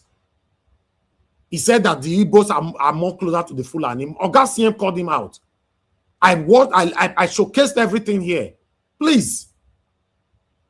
Telling somebody to break proof. Is anything wrong with that? Why body they pepper una when it comes to talking about the Igbo? Now only you love the Igbo, even though you are from there. What I'm doing today for Peter Obi, can you do it? Be honest to yourself. If you know you can do it, then challenge me henceforth. Because social media is big. Use your account. Build it and start doing it and be consistent with it. If you also think it's because of money, you start making the money. Idiot. Make the money. Or they swear for you make you not make money. If it's easy, make the money yourself. Because some of you think it's because of money we are consistent in doing what we are doing today. I'm not doing it for Peter Obi because he's an Igbo man. He's the only person I have right now. That's why. If I see somebody else, I might probably dump Peter Obi. I said it here before. That if Madam Ezekwesili or Beyonce Ezekwesili want to rule tomorrow, make her no first. I might probably go for her. Why? It's because I know that she's more vocal. It doesn't mean that Peter Obi is corrupt. I want to dump him for Madam Ezekwesili. It's because I know that she's vibrant. The kind of things she can say, Peter Obi cannot say it. That's why I said it. Listen to this. All of them. The political class has decided that they are the bandits against the people of Nigeria. Between the executive, the president, the presidency, the National Assembly, I think they are decided that they are the bandits. They are the bandits. She mentioned all of their names, their positions. She labeled them bandits. Tomorrow now, if she come and now say she want to contact our president, I can't say, ladies and gentlemen, I'm not supporting Peter Obi. I want to switch. You will say, oh, Mr. Elvis, I'll be pretending for so long. Many of them don't accuse say because of money. How come everybody who was campaigning for Peter Obi for 2022, 2023 because of money? Immediately, Peter Obi did not allow him to rule. They changed their platform name to something else. Till today, all of them stay mute. Oh, they swear for them and they don't make the same money. Or they swear for you where they look from distance. What you can't do, see people doing, you shut up your mouth. You cannot encourage the person. Shut up your mouth. Unblock me. In fact, block me if you want to. Unsubscribe. Get out. Some of you are too hypocritical. When it comes to talking about reality, the things that is affecting us, you will be boiling like egg where they boil with one burst. See submission where Augustine give. This is how somebody's supposed to talk. That when it comes to Obi Kubana, anything I want to, in fact, he went extensively by saying, if you want buy and go buy and don't consign me. But don't generalize. Simple. Now, person will get sense, but not everybody will go school get sense. You are there. You know, I have so much respect for you, but the comment you left today, I will leave it as pending. I want to let you know that on this platform, I don't regard people based on you don't deal with me tele. If you be with me for 378 years, the day you do any rubbish, you will be thrown out. I don't do things because of what I want to, the favor I want to get from you tomorrow. I say things how it is. If he pay you today, tomorrow, I might say something that will also make you smile. Henceforth, I've given you all tasks. Whenever Madam Patricia lie against the Igbo, call her out. Drag my attention to it. Because I don't listen to this woman tire. She's not only supporting your stand, then she's the worst on earth. She's not supporting it. So should I force her? The only person probably on this platform that is not supporting your stand, I want to make a killer. You have 99% that support your stand. Is that not enough? Can you have everybody?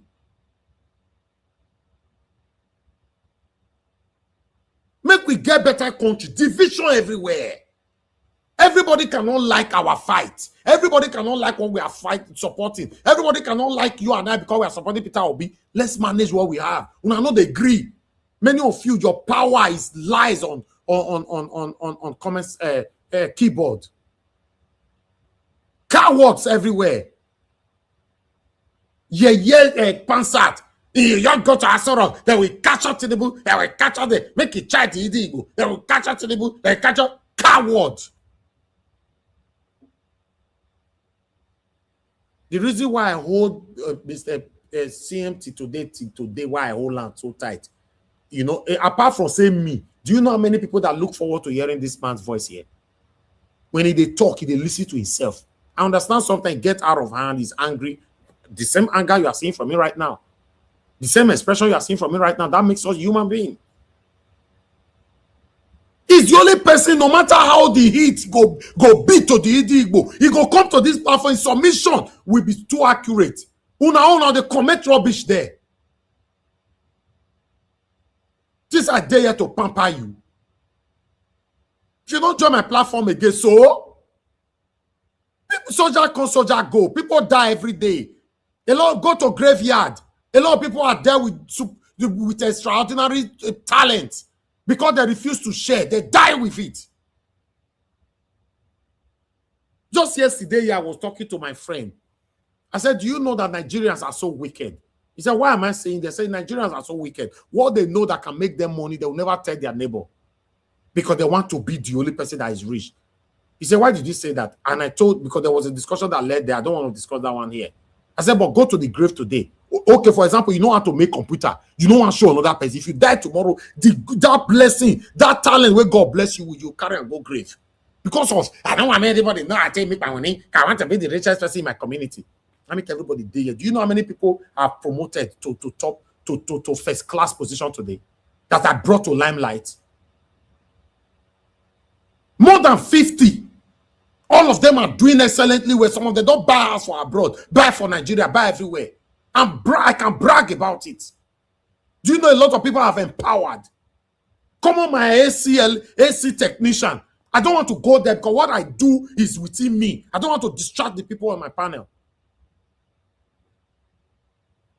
I already know. I don't know now. Whenever we bring conversation like this, trouble must come. Niger Watch is okay.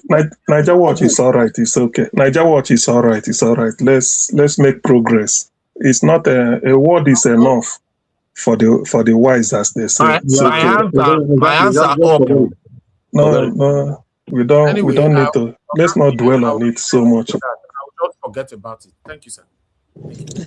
We have our final submission. Everybody, let's talk within ourselves for the next 1 hour, and then we'll round up. Black Panther, I'll start with you. Thank you, sir. Thank you, sir. That's why it took our time. It's good for you to vent. Black Panther, you did very fast. You be fast guy. Yeah. Now we be Nigeria now. We want to be fast guy now. We are among ourselves. We are one. Number one now. The smart follow the back of as Naija was the finish, just smart follow the back from up here. I beg, make una hold on, Mr. Jonathan. They call in Abemona Novels. You know, Mr. Okay. Jonathan, go ahead. Thank you, Mr. Jonathan. Talk to us. Mr. Jonathan, you're not talking, no. Mr. Elvis, thank you. Thank you very much, Mr. Elvis. Okay, I can hear you now. Thank you, sir. I appreciate it. I greet you. And my fellow panelists, I greet you all. I just want to say one or two things. First of all, on the release of Nnamdi Kanu, I said on this platform about a week or two ago that Nnamdi Kanu, that the issue with Nnamdi Kanu, the issue he has with Tinubu is a triangle scenario. Nnamdi Kanu up there, Tinubu on the right, and the Igbo as an ethnic group on the left side. That Tinubu does not work with group. I think I started listening when Dr. Sian was making a submission that the Igbo has made effort. Tinubu doesn't work. He doesn't work like that. From what I have known of him now, an individual alone can secure the release of Nnamdi Kanu. And I will not be surprised. I'm saying this on Naija Watch today, which is the 12th of February 2026. I'm saying it here on record. I will not be surprised if Obi Kubana will end up being the person that will intervene and get Nnamdi Kanu released. I will not be surprised because he's an individual. He will deal with Tinubu one-on-one. I will not be surprised. It is not impossible. I'm not going to be surprised that and he will become the champion and he will come out and he will say he did it. So it's an individual thing. So it's very, very, very possible. Just let's hold on. Let's hold on to that. And the other thing is that we saw El-Rufai today. I saw the video earlier in the morning when he was coming out from the airport and people surrounded him. They shielded him from being arrested. The thing is that is what the Northerners, they are very good at that. I don't think we from the South can do that to our fellow Southerner. A group of about 50 to 70 people, they shielded El-Rufai. Exactly. Even if the security forces, if they are bent and they said, today we are arresting you, it will have been fire for fire there. We will see some pandemonium there. I mean, we will have seen fight there that you will be taking, but it will be fucking. At least about 50 to 70 people shielded him. I don't think we from the South will be able to do that. No. That's just the difference. No, it depends. To be a Yoruba man or Igbo man, they will just whisk him away like that. You will see 50, 70 people, everyone standing on his own. So that is it. And the idea of Tinubu trying to arrest him, it doesn't make any sense. Thank you, Mr. Jonathan. Mr. Elvis, thank you. Yes, Thanks sir. for the opportunity. Thanks. Thank you, sir. When people are united, they are united. Let's be honest. When people are united, they are united. You see, in fact, I put her for there already. He did there on the poll. Because at the end of this broadcast, I want to bring that poll in. Do you want him to be arrested or you want him not to be arrested? Thank you very much, Black Panther. You people have the floor. Where they arrest him? As I was saying, thank you, Naija Watch. You see, you made mention of the last key word that Oga Jonathan said, a triangle. It boils down to leadership. The concept of Dr. CM coming out all the time to talk about Ohaneze, I will not accept that concept. No, what Jonathan is saying. Jonathan didn't say leadership. The triangle, one moment before you continue. The triangle is Tinubu, Nnamdi Kanu, and one person. Now the triangle where you mean. Jonathan, know where he's going to. If we boil down to leadership representation of a political of a grace, there must be a leadership representation. Okay. You cannot have multiple leadership, and you cannot have organization that controls the entire race, because in a social political group, everybody belongs to different organizations. So you cannot use that organization to subdue the people itself. The organization himself has failed the Igbo race. No, but you see, when you say leadership, is it not one person that will still represent? Wait, let me go down. Let me bring it down now. You see, when Kanu was talking, Kanu talked to the bone marrows of all Igbo people. And he came to the realization that, yes, he has to come out and stake his neck and speak the right thing. And that is what a lot of Igbo leaders have not been able to do. Ojukwu did it. We're talking of release. We're talking of release now. We're talking of release. Not the release that they talk. I don't talk release. Okay. I'm talking about Igbo leadership. The first president of Nigeria, Nnamdi Azikiwe, was the sole leader of the Igbo people. Ojukwu was the sole leader of the Igbo people. So this concept of organizing is not going to work. Like Oga Jonathan said one thing, that he observed that Tinubu does not work with social group. He works with the leaders, the single leaders of each group. That is what he works with. And if you look at it worldwide, in geopolitics, they work with leadership of each group. That is either the pressure group or the political group or whatever name you want to call it. If you look at the terrorist group, they took out the leaders and the platform subsided. Another leader was born. So the concept of you talking about the organization, I think that one should not, it doesn't hold water in the place of, in the geopolitics and of the world. It doesn't hold water. You must single out a leadership of a particular race. And that leadership is not that leadership takes your right. It's born out of the people of that race to bring out somebody, a representative. That is why I said the Igbo representative. You are contradictory. You are contradictory. I'm not contradicting. Your concept of organization as a voice for the Igbo is wrong. How can it be wrong? It's never done. They fail the Igbo people. If you vote against them now, Igbos can vote against them. Listen. People cannot be, there must be leadership. The Yoruba leadership is called Afenifere. Do you know that? Do you know that? Yes. Are you following up? Are you following up? We just no. Listen. Let's not let the game step. You know that. Listen. The Ijo people, they have Ijo National Congress. That is their central leadership. That is their own. Let me help Blackwater to explain what we mean. You see, let me tell you, generally, if we generalize the leadership of Nigerians, if we put them holistically since 1960, all these leaders that call themselves founding fathers to the present leadership that we have today, what have they done? They failed us woefully, is it not? So Ohaneze is not out of this group of leaders. The leaders of the North, the Arewa, they are not out of this group, these people. The Yoruba leaders now, the what do you call it now? The Afenifere, they are not out of these people. These evil leaders, they failed this country. So I think that is the specification.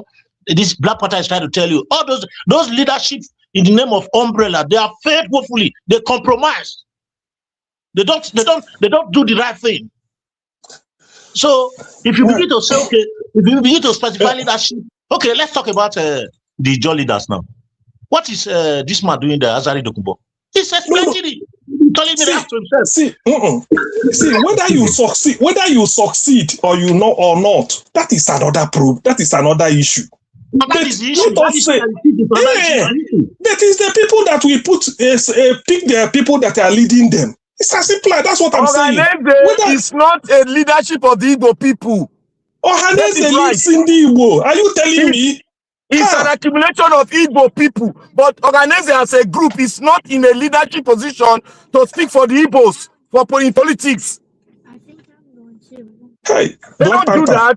Black Panther. They failed now.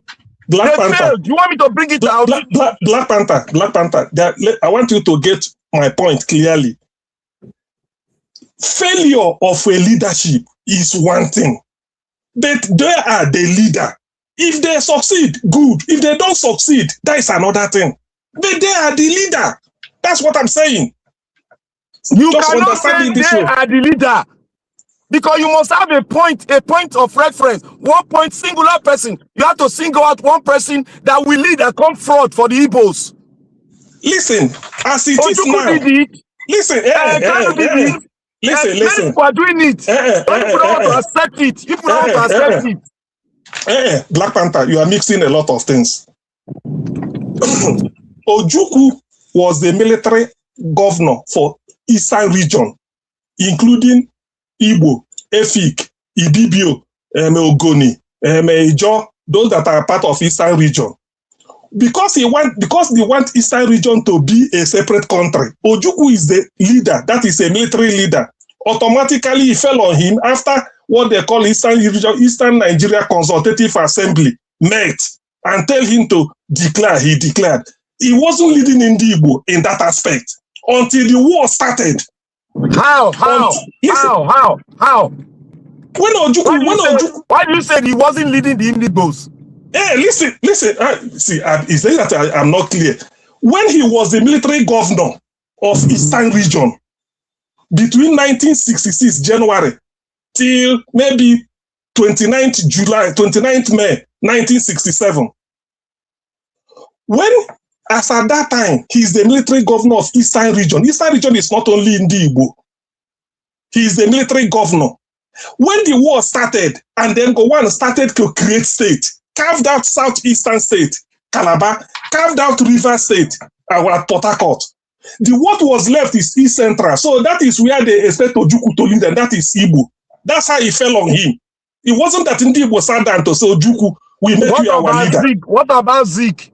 Yes, thank God, that one is clear. Then that of Zeke. Zeke was leading independence struggle. Automatically, when they are coming to independence, they felt he's the leader, therefore he should be able to be the president or prime minister. He ended up being the president. Did not accept Zeke as their leader? See, listen. Oh God, listen. No. All those ones you want from Nigeria, I know those ones. Did the Igbos not accept Zeke as their leader? Ndi Igbo never elected Zeke as their leader, but because he's Igbo, not elect. Leaders are born. They come out and they are leading. Did the Igbos not accept this as their leader? Listen. The logic we are bringing is you don't want to follow my analysis. It's logic, oh guy. You know what I'm saying. Listen. Let me even tell you. During Zeke's time, Black Panther, listen. You may not have heard this name. When Zeke, during his time, the leader of Ndi Igbo elected or whatever, not to lead them, it's called one Mr. ZCOD, Igbo State Union. He was the leader of Ndi Igbo. Zeke was playing national politics. Have you heard the name before? ZCOD, Zacchaeus Chukwukelobi. That is the name. People are hearing me. He is what they call Igbo State Union. It was that Igbo State Union because hold on, let me land. It was that Igbo State Union because of after the war they disbanded all ethnic organizations that sprang up as Ohanaeze later. Zeke, because of the fact that he was Nigerian leader of Igbo extraction, yes, we can listen to him, but Ndi Igbo sat down to say Zeke among us, Zeke lead us. It never happened in history. Go and check. No. You are wrong. You are trying to divert this. You are very wrong. Let me tell you something. Let me say something now. You are wrong. When the amalgamation, when the fight for the struggle of Nigeria came, Zeke came out, Awolowo came out, Sadana came out. Zeke was representing the Eastern Bloc. Zeke was representing NCNC, not Eastern Bloc. He was representing the Eastern Bloc. That was why listen. What are you talking now? You are even the person telling me I'm lying. Negotiation for independence happened on party basis. How Zeke even came to limelight was because when he was writing his newspaper, Herbert Macaulay, a Yoruba man who formed what they call NCNC. It was Herbert Macaulay that formed it, not even Zeke. brought Zeke and make him secretary general. Listen now. Listen. Oh God. Black Panther, just hold on. It was Herbert Makinde that brought Zeke, making the secretary general. 1946, when they were campaigning, NCNC, because of this independence struggle, Herbert Makinde died in Kano. He died in Kano. So NCNC as a party, now unite among them, they elected another person to lead them. It happens to be Zeke. Ndibo never sat down. They said, Zeke, come and lead us. That was how Zeke came out to limelight. No, please, let me land this. Oga CM, let me tell you one thing. No leadership, no race. We sit down and said, this one ain't gonna be our leader. A leader is born. And wait, this concept, wait. This concept that you are trying to drive will not hold water. Are you telling me what I know more than you? Wait. Are you telling me what I know more than you? You listen to me. Listen. The way Black Panther, just 1 second. The way you guys are going is too rowdy. When somebody is speaking, let the person finish, and the other one will speak. It should look as if it's both of you that are here. I don't know if you understand. Let us speak so that we can be able to get so that people can assimilate what we are saying.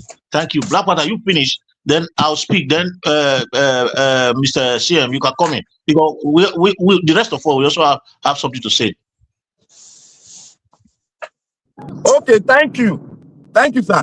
You see, the concept that Oga CM is driving does not really hold water, because even Awolowo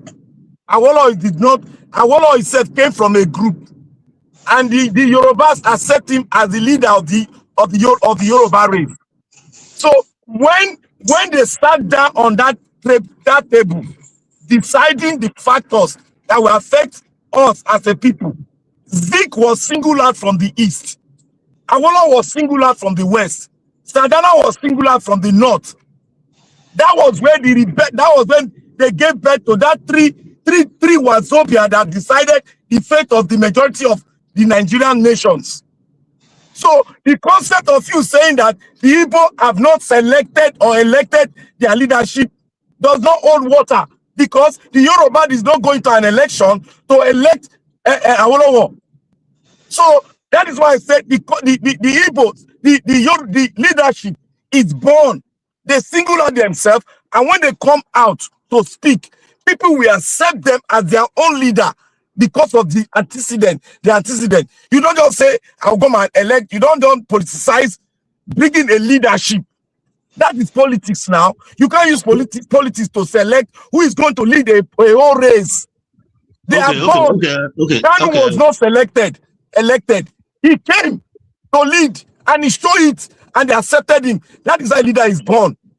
Okay, thank you, Black Panther. If I understand what you are saying that if when it comes to leadership, the people have to look at your capacity, capability, your resilience, and all the quality that you've got, that to enable them to follow you, because you can move. You have the power to be able to take people along. Just like Nnamdi Kanu right now, he was not elected. He became the leader of that struggle. He did it just like something that is divine. Okay, that is clear. Mr. CM, come in. Let us hear you.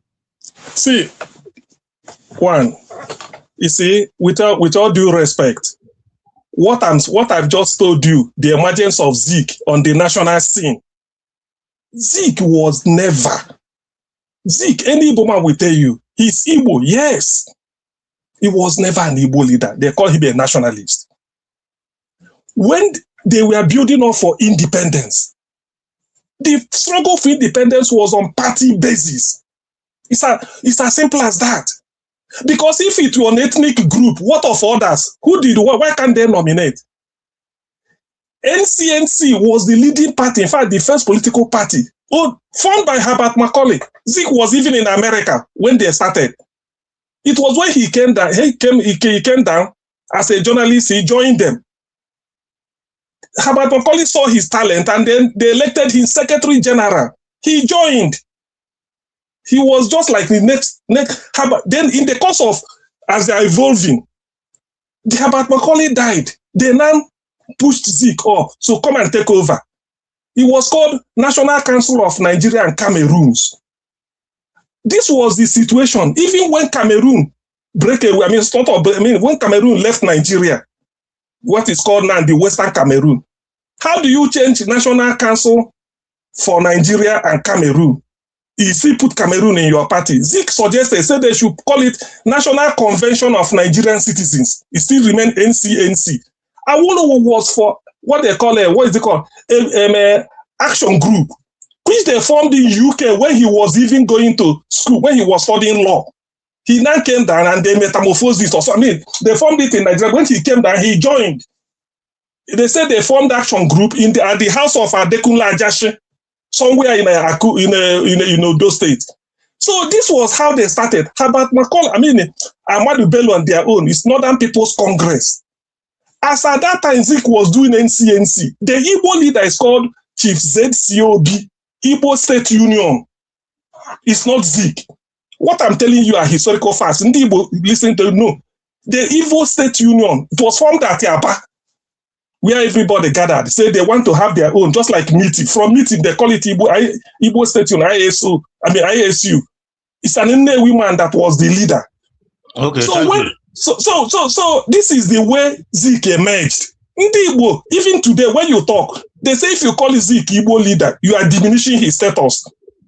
Though he's Igbo, but we regard him as a nationalist. Ndi Igbo, not in the common lead in Ndi Igbo. He's ZCOB. Ojukwu was because of the war. He now have to we look up to him. And people say, since you are the military governor of Eastern region, there's no other person, and then you have the arms, and he brought out the money. Not that he was a Sandan also, but they looked up to him, then he evolved. That was how Ojukwu came. Thank you, Mr. Sion. Thank you, Mr. Sion. There's another person among us here. I don't have the words are small because I'm using my phone. Is this still Mother Patricia that's there? Does she have anything to tell us? I'm here. I'm here. Okay, speak to us, ma'am, please. Thank you. El-Rufai that if people shielded from being arrested today. Mr. Evans put out a poll today on whether do we think he should be arrested or elected. For me, I would say that the way they are going about it now, we don't know whether they've invited him because I've not heard anything about whether they invited him and he flaunted, going to answer to the authorities. I don't know that yet. No, I've not heard anything. So for them to just go like the way they were trying to do today, I don't think that's the right way to do it. But at the same time, if he has embezzled Nigeria's money, yes, he should be meant to answer for it because leadership derives also accountability.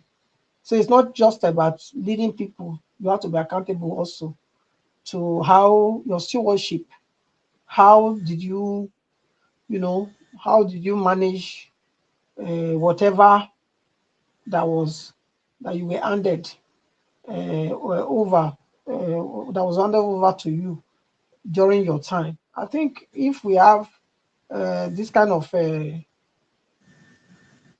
how would I put it? This kind of follow up as to after they leave office, they should be interrogated to see how far did they discharge their duty as a steward. Were they faithful or were they unfaithful? So I think it's good, but the kind of the gangsterism way they are trying to do it, that's what I don't understand. But like I said again, I don't know whether they've sent him and they've invited him before and he flaunted it. I don't know about that. So we wait and hear. I think we get to hear more of the situation. So, but at the same time, I want to also say that we need to emulate what the Northerners, the supporter of Frank and so El-Rufai did. Because I don't think that if it was Mr. Peter Obina, I don't think people will come out like that now. I don't think so. So I think we should emulate. Look, Anything that is good, I'm willing to emulate. That's my life. But anything that is bad, you cannot get me to join you to emulate or do that bad thing. That's how I am. So what is good, I commend. What is not good, I also condemn. So for me, yes, it was good. It was good to see that they defended him and he was not arrested in that manner. So I will leave it there at the moment. Thank you so much. Yeah, thank you very much for the submission. But for me, if you ask me, I'll go on the contrary side because I've got my reason.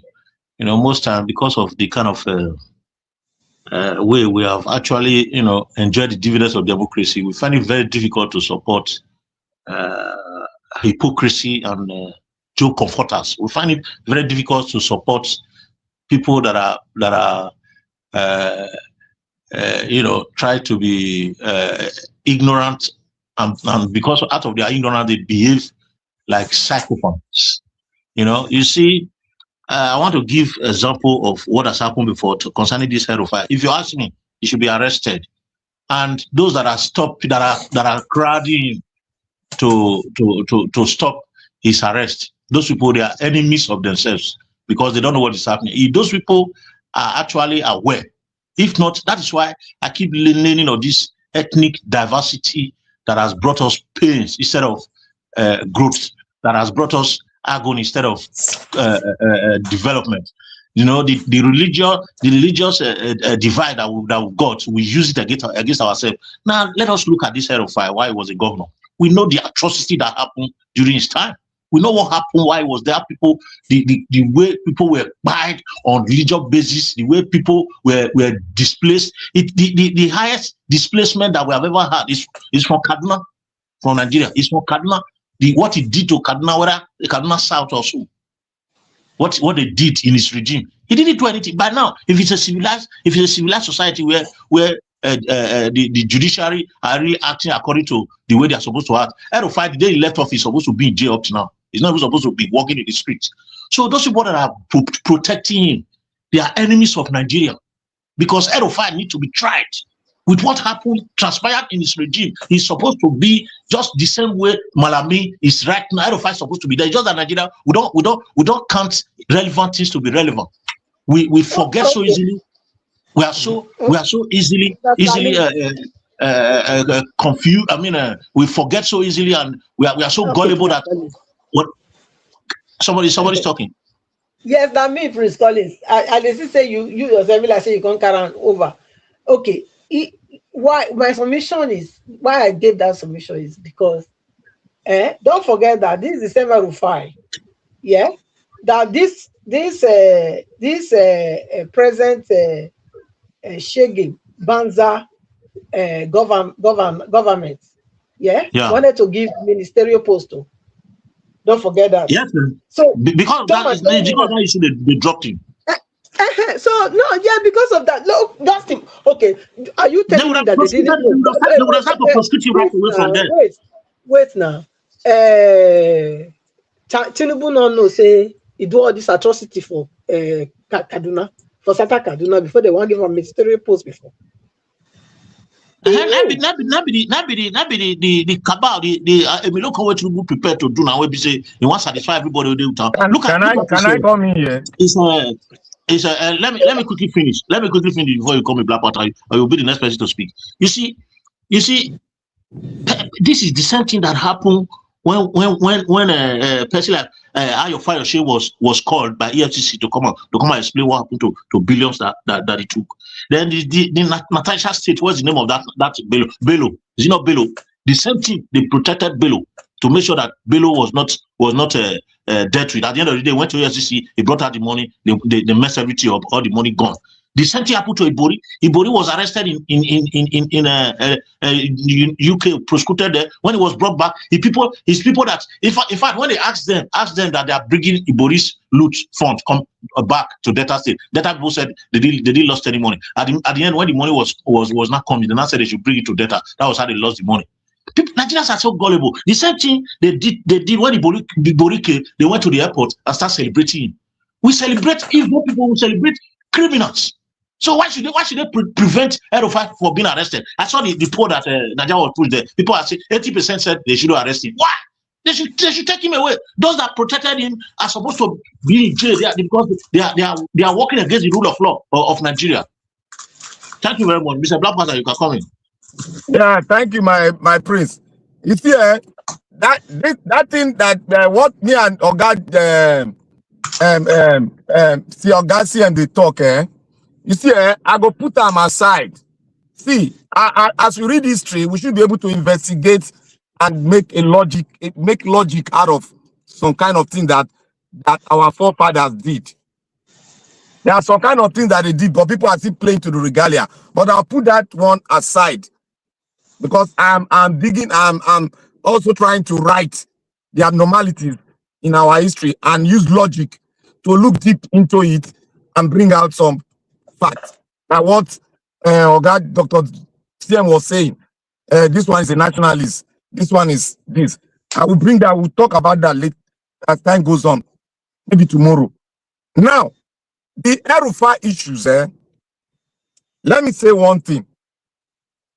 People are just saying that, oh, the North. Yes, the North have upper hand because they took that hand after the Civil War. They took that place after the Civil War. Because before Nigeria was under, if you are under merit, anybody that merits the position, take it. And a lot of Igbos were more educated. So they did not break that cabal and they took over the whole thing and established quota system. Now, people are saying that, oh, the northern people are fighting for their own people. You see, that thing, we should look at it very clearly now. Yes, they are fighting because they are under one thing that guide them, that's religion, Islam. But there are some things that they are doing that is very illegal. And this illegality have broken the rank and file of Nigeria defense structure and the political space of Nigeria. Now, El-Rufai, before when El-Rufai was when he finished his governorship time, 8 years in his state, when El-Rufai wanted to travel, there was no crowd following him, no crowd welcoming him. There's a lot of video out there. Now, what happened was like that. El-Rufai already knew that he was going, there's an attempt to arrest him because information has come out of DSS itself, their body. Remember what Gumi said? Remember what the American government said when America came to Nigeria to rescue the American that was hidden? There was a leak, and there's always going to be a leak because we don't have a state. There was a leak that was going to be arrested. That was why that crowd came. You see, some imam came. There was a leak. That was why they know, they prepared for it. And you know the Nigeria DSS, the Nigeria state, they don't follow due protocol when they are doing things. Because that's the way they are. That's the way Nigeria is. Nigeria is not structured. It's done according to their mindset. What works for them, works for Nigeria. That is what they believe. So if you come to arrest a man like that, when he got information that he was going to be arrested, anybody, any race, any tribe in Nigeria will do the same thing. I don't want us to particularize it. Information leaked that he was going to be arrested. They came as a bunch. They were ready. So when we come here to say El-Rufai, they will still arrest El-Rufai. They will still arrest him. Your CEJ, they went, your Attorney General of the Federation, they went to his house to pick him up. Despite he knew he wore his Babariga and was saying all sort of nonsense. So we should know that the North have broken into, they've damaged Nigeria in a way that is beyond repair. We need to break this country and start to, if we can, We need to either break it, jumpstart it, or it goes separate way, because the way they've gone deep and broken the rank and file, the loss of the land is just we're in a big mess. We're in a big mess that our DSS cannot do investigation and uphold it and go with documents to arrest a citizen of their own country, despite it's a big top. That is on. I can't hold that. That is why I told you all. Now, Nigeria is not a country. The concept of Nigeria was disputed by Awolowo and Saldana. Zik was claiming to be a nationalist because everybody now knows that Awolowo himself was a nationalist too. See, Saldana, people are saying Saldana is also a nationalist. So all these things that we are saying is because we were not formed as a country. The amalgamation was an error. It was an error. Logically, I would say Zik knew about it. In a logic sense, I would say Zik knew about it. Because he was the only one talking about the amalgamation, about the union. The other two leadership from the north and the southwest, they didn't say anything about it. They were against it. We can logically say Zik knew about all these things, that Nigeria was not well formed. He knew about it. So where do nationality comes to play? Where does it come to play when we are deceived into amalgamation? Where does nationality come to play? When I say the truth that this amalgamation cannot be right because of this. Sadana came, he said amalgamation is not right because of this. But things say, no, we should come together. If you look at it logically, Zik knew about it from the British end. He knew what they wanted to do. That's why we are forced to read. Because two people, the other region said no. From their statement, go and read their history. They said no. So why would one person claim say I am a nationalist on top one person, where the nationalism syndrome is the one finishing us today? So this artist, I want us to, I'm not trying to paint one person black or red. I'm trying to analyze it so that we can understand that our amalgamation was a fraud. It was done from the inside of us, and the foreigners now capitalize on it. Our oppressors, which are the British, they do because they connive with insiders to get what they want. And today they're having free oil. From 1960 till date, they're having free oil. Remember what the Prime Minister said in Imo State? He said, we give the Nigerians a whiskey and they give us oil. Does that not ring a bell to everyone here? And the amalgamation was wrong. People have a book on it too. The British claim that it was wrong. So what is this buttressed about who is a nationalist and who is not the nationalist? Yoruba said the Awolowo was a leader and he's a nationalist. The Hausa said Sadana was a nationalist. Zik was a nationalist. But look at their statement. Look at their statement. Who is saying the truth? Who is a nationalist? Who is not a nationalist? And define a nationalist. So we should spill out the things that people cannot spill out, so that we can form a cohesion and now move ahead, because we need to have a point. We need to have a point to rally around, because that is why Kanu is suffering, because we don't have a point. Many of us don't understand him, including me. It was at the middle point that I understood what Kanu was doing, that it wasn't for the Igbos alone. It was for every one of us, because he traced it down from the amalgamation. That is expired, that this was a wrong one. It was a conspiracy. Nigeria amalgamation was a conspiracy. You should get that right. Go and study very hard and do your investigation. Put logic into it. Thank you.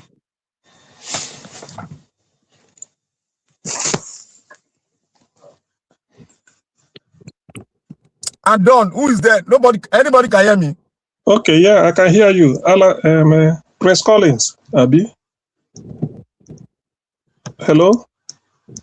Like the Prince Collins not there around. You don't go Hello, maybe go. Mr. Okay. Yeah. Okay, okay, let's say okay, on this El-Rufai issue, let me go there. You see, this is my opinion. Or let me say, before I give my opinion, what I had, because I read up, was EFCC sent an invitation letter.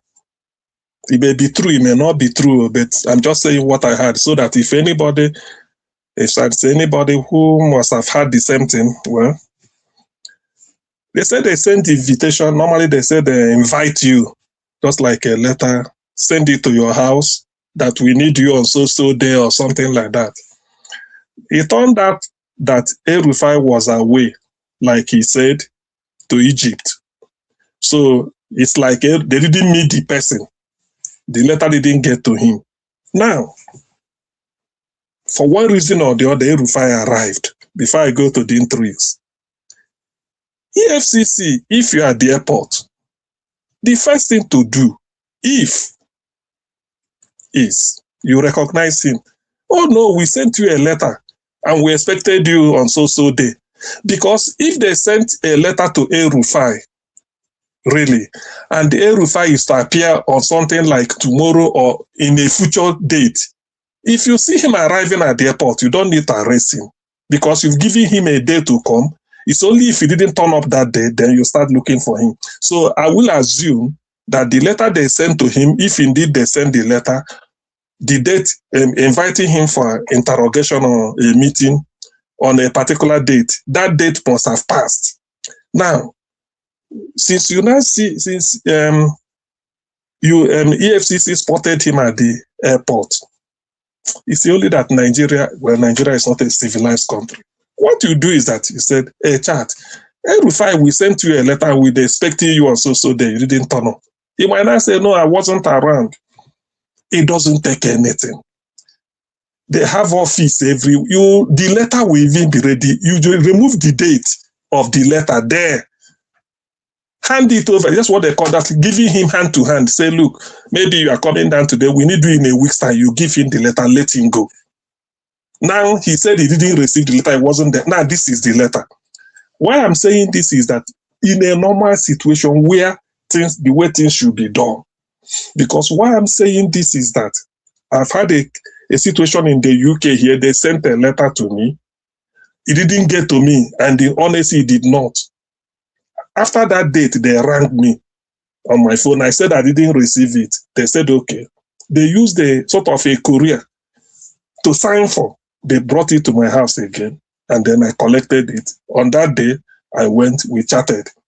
I went to the office that asked for me. So in El-Rufai's case, this should have been the procedure. Because you have a case, AFCC feels he has a case to answer, then you do it.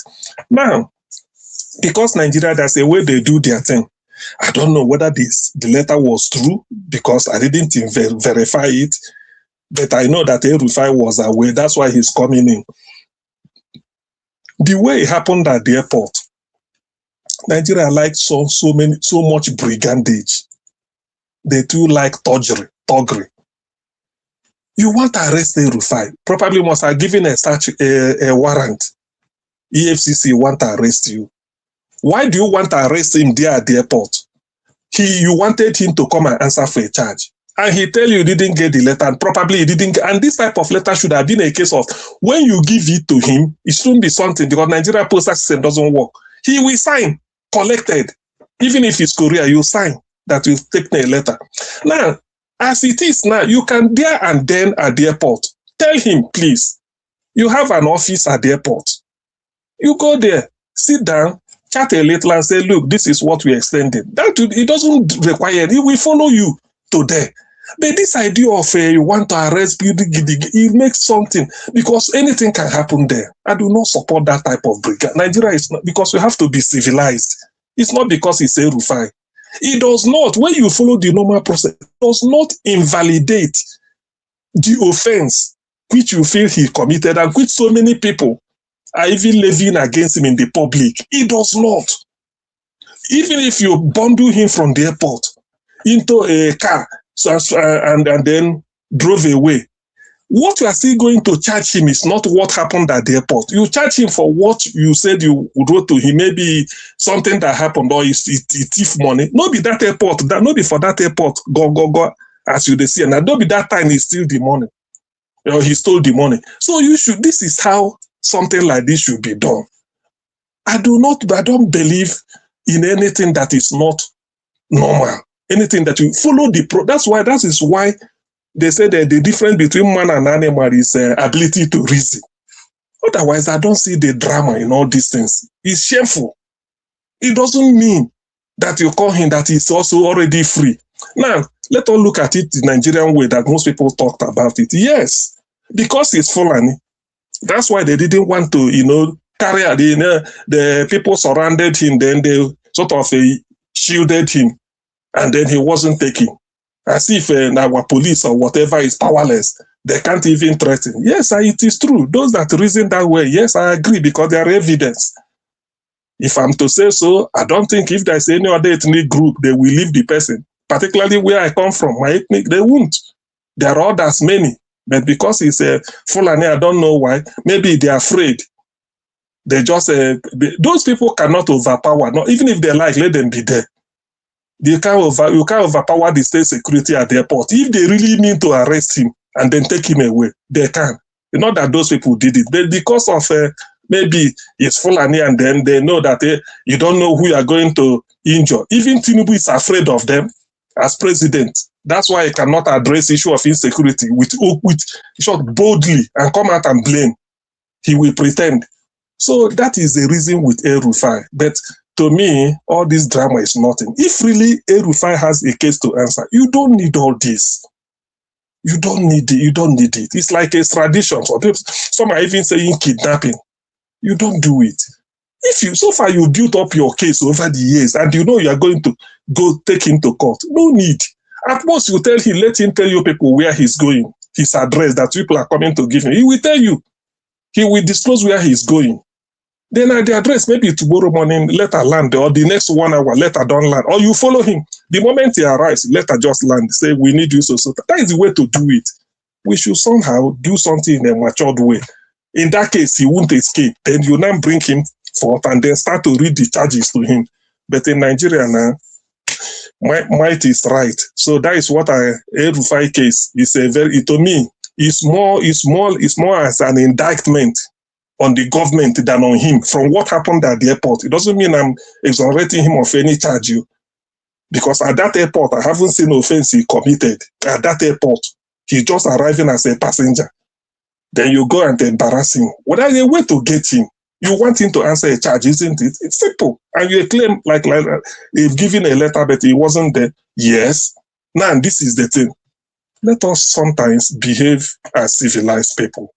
You put up a drama and then people will start to reason.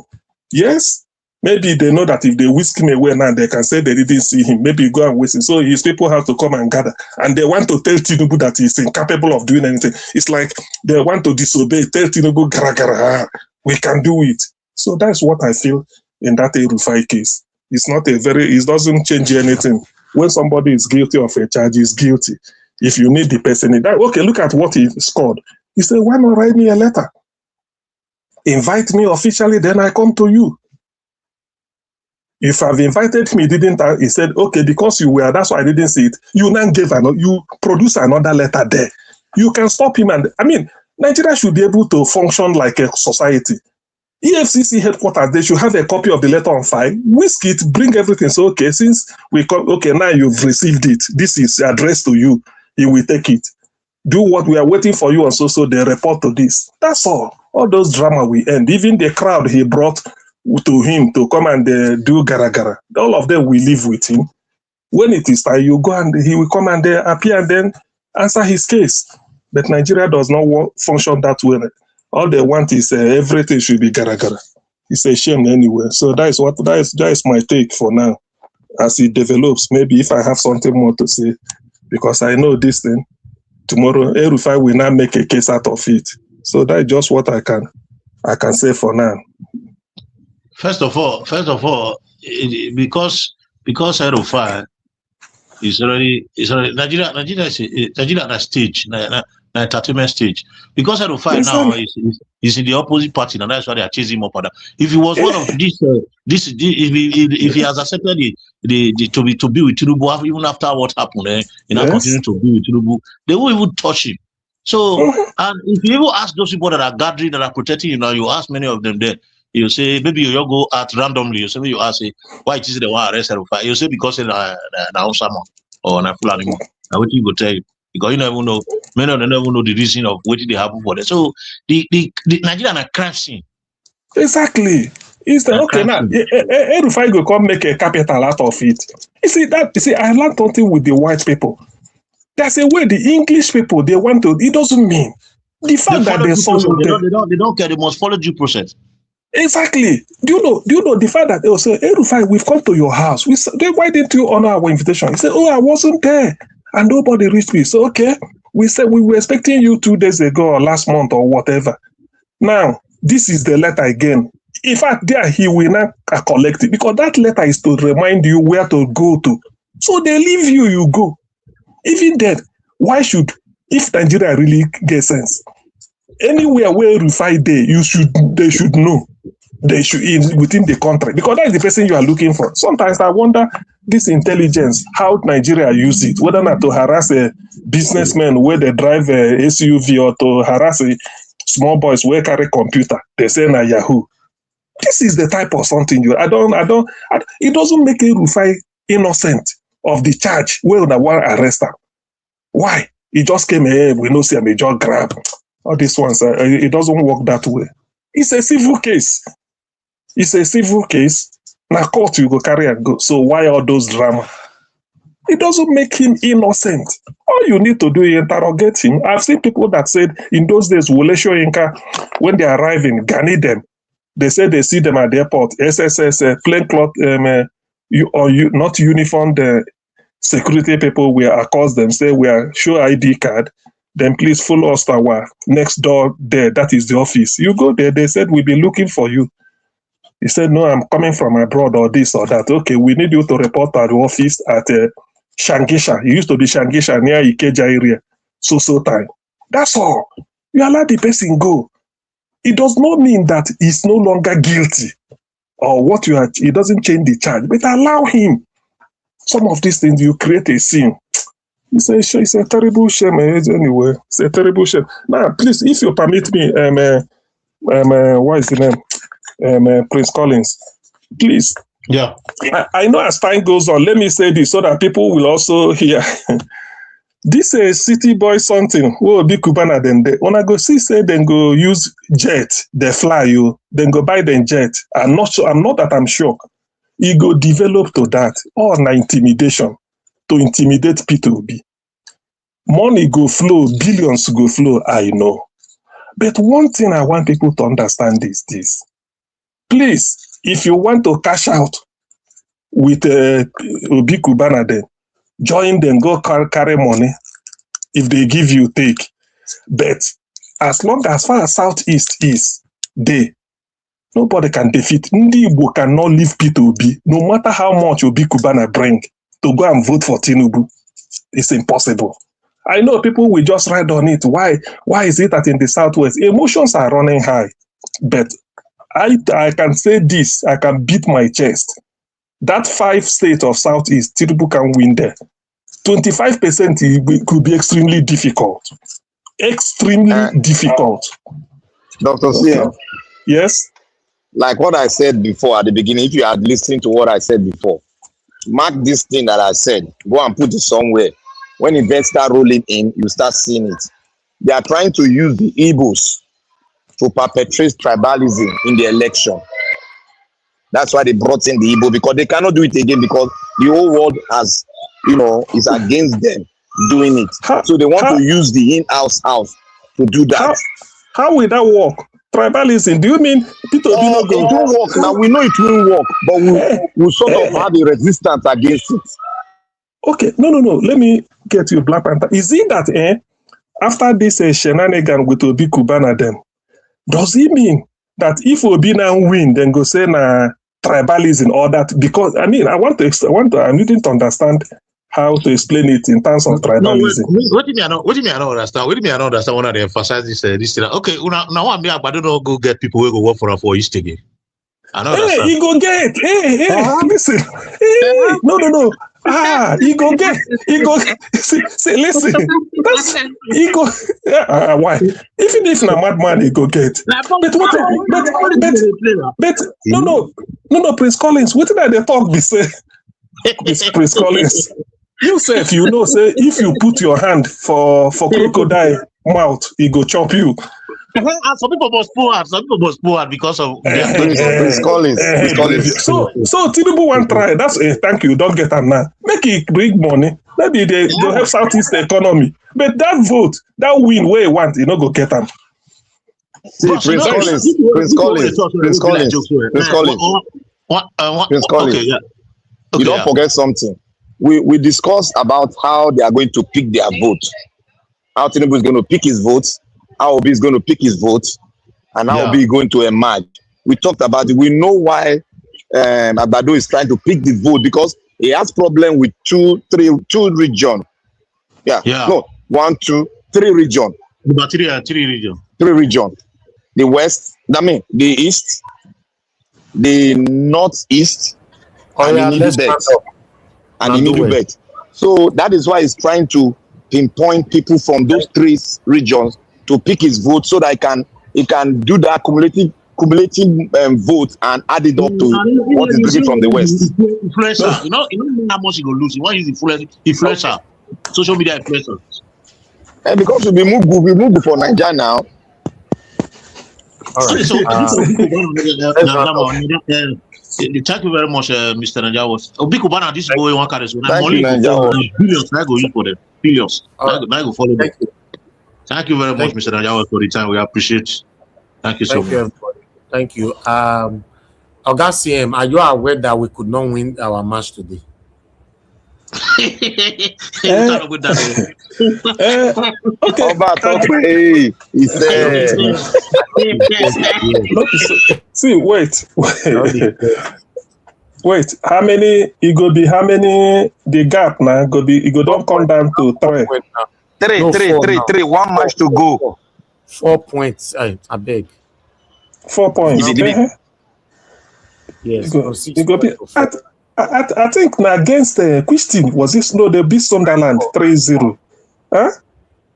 Yes. Brentford. Now Brentford will not be beat so now 1-1. Brentford, we don't sell Mbemo to Manchester. They still strong risk like that. Now whether the people don't, whether then they take bribe or whether the boys they take bribe. No bribe. They beat us. They don't fit beat. Do you know that we have only 1 target, shot on target throughout the whole game? That's disgraceful now. Champions League day next week. No, I don't know. I beg. I don't do it. After I'm at adult, I might go sleep. No, but because if there's a strategy, if they get knockout for. If they get this thing, if they get a match next week for Champions League. Now don't they do a calculation? Of course, that is how you do it now. No, of course that is because it's a human being. I no go anywhere. Not be where I did before. Man City go win the league. Now that's him at the thought. I not talk to you for this matter. I am there now because the public forum, Oga. Go to your room and talk together. But yeah, we will talk food. See, to me, not be said. Okay, well, maybe people they see these things differently. Okay, 1-1 they draw. What did Man City play? Man City never play now. Man City won 3-0. Huh? Man City won yesterday 3-0. Oga Sim, are you not following up anymore? No. I'm coming. Man City, because this is midweek. I mean the Thursday soccer. That's what I'm trying to find out. Yes, now be the last people to play. They don't play today. People start midweek. Start every Tuesday, Wednesday, and Thursday. Okay.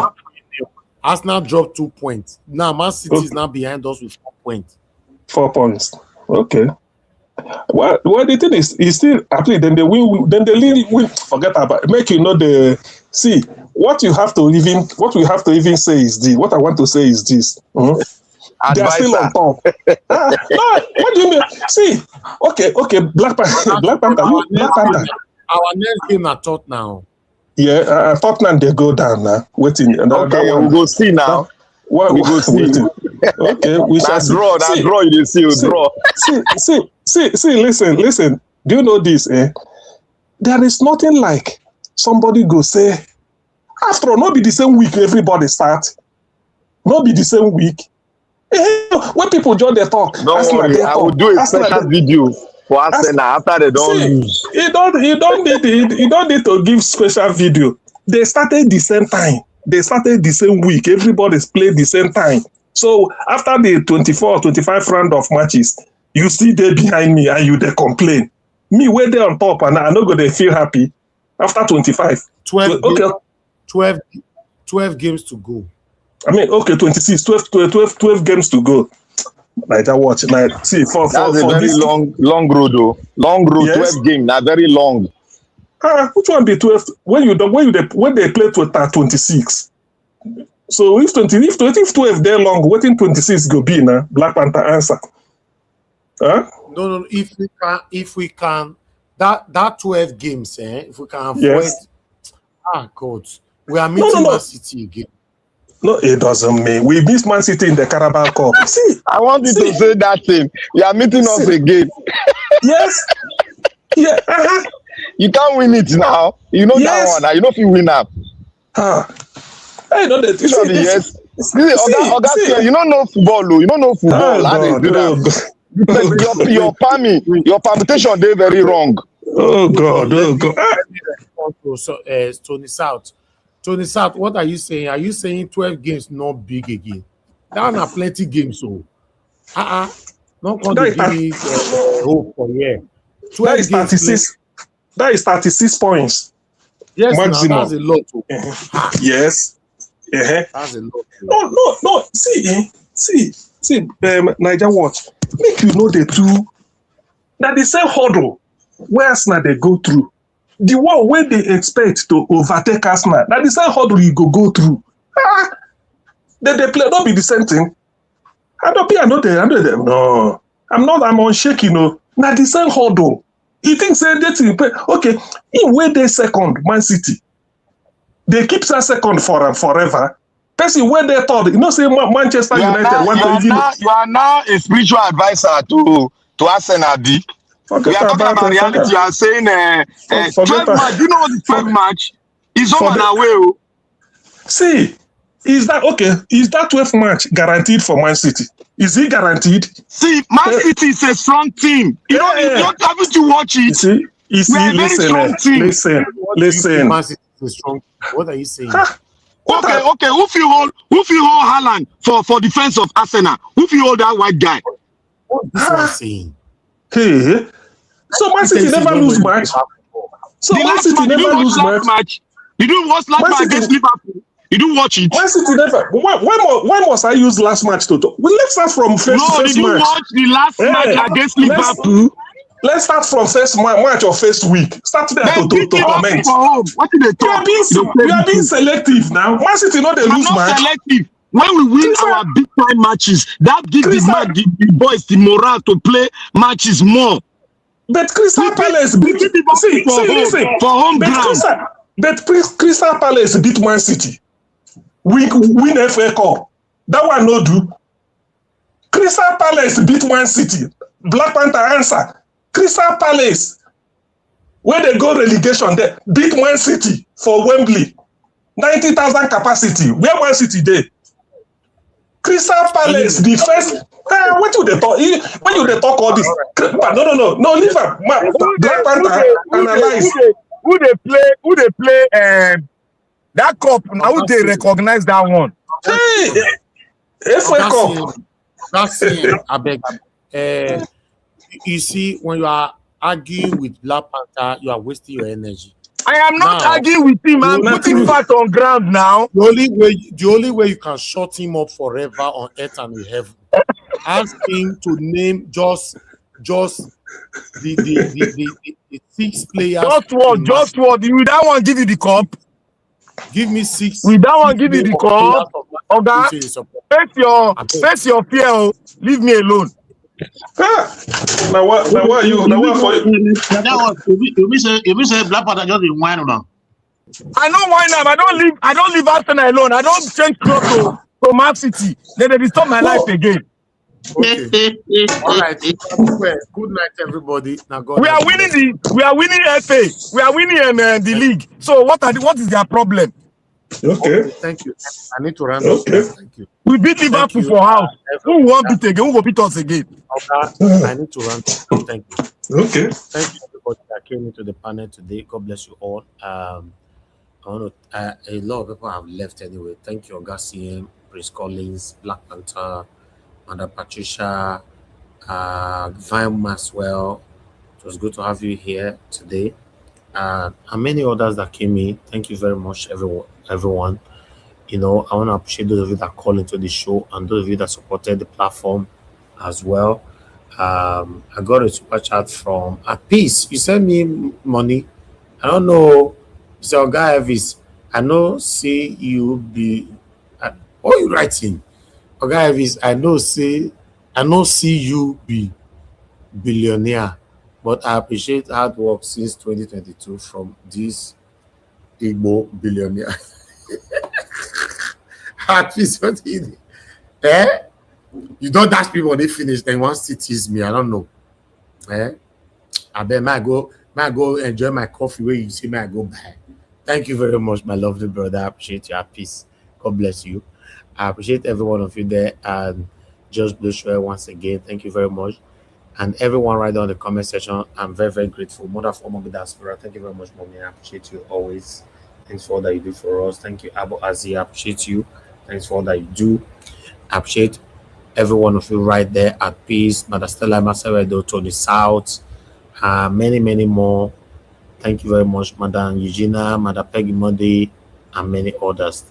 God bless them, my people. Allow us to end the show right now. See you guys again tomorrow. Fingers crossed, 7 p.m. Nigerian time, so that we can continue from where we stop. And people, good night and bye.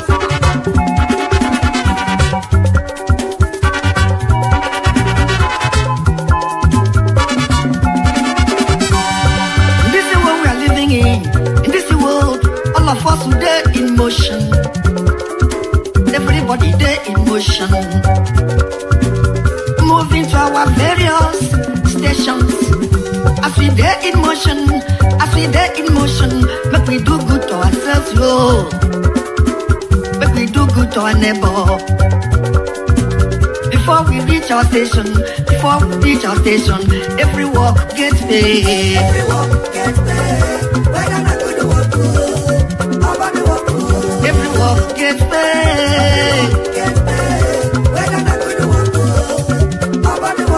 I make a day fear my God.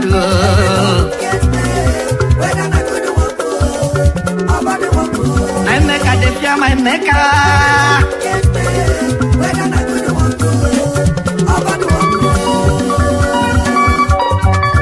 Whoever will come and go on song, organize.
dey fear my God.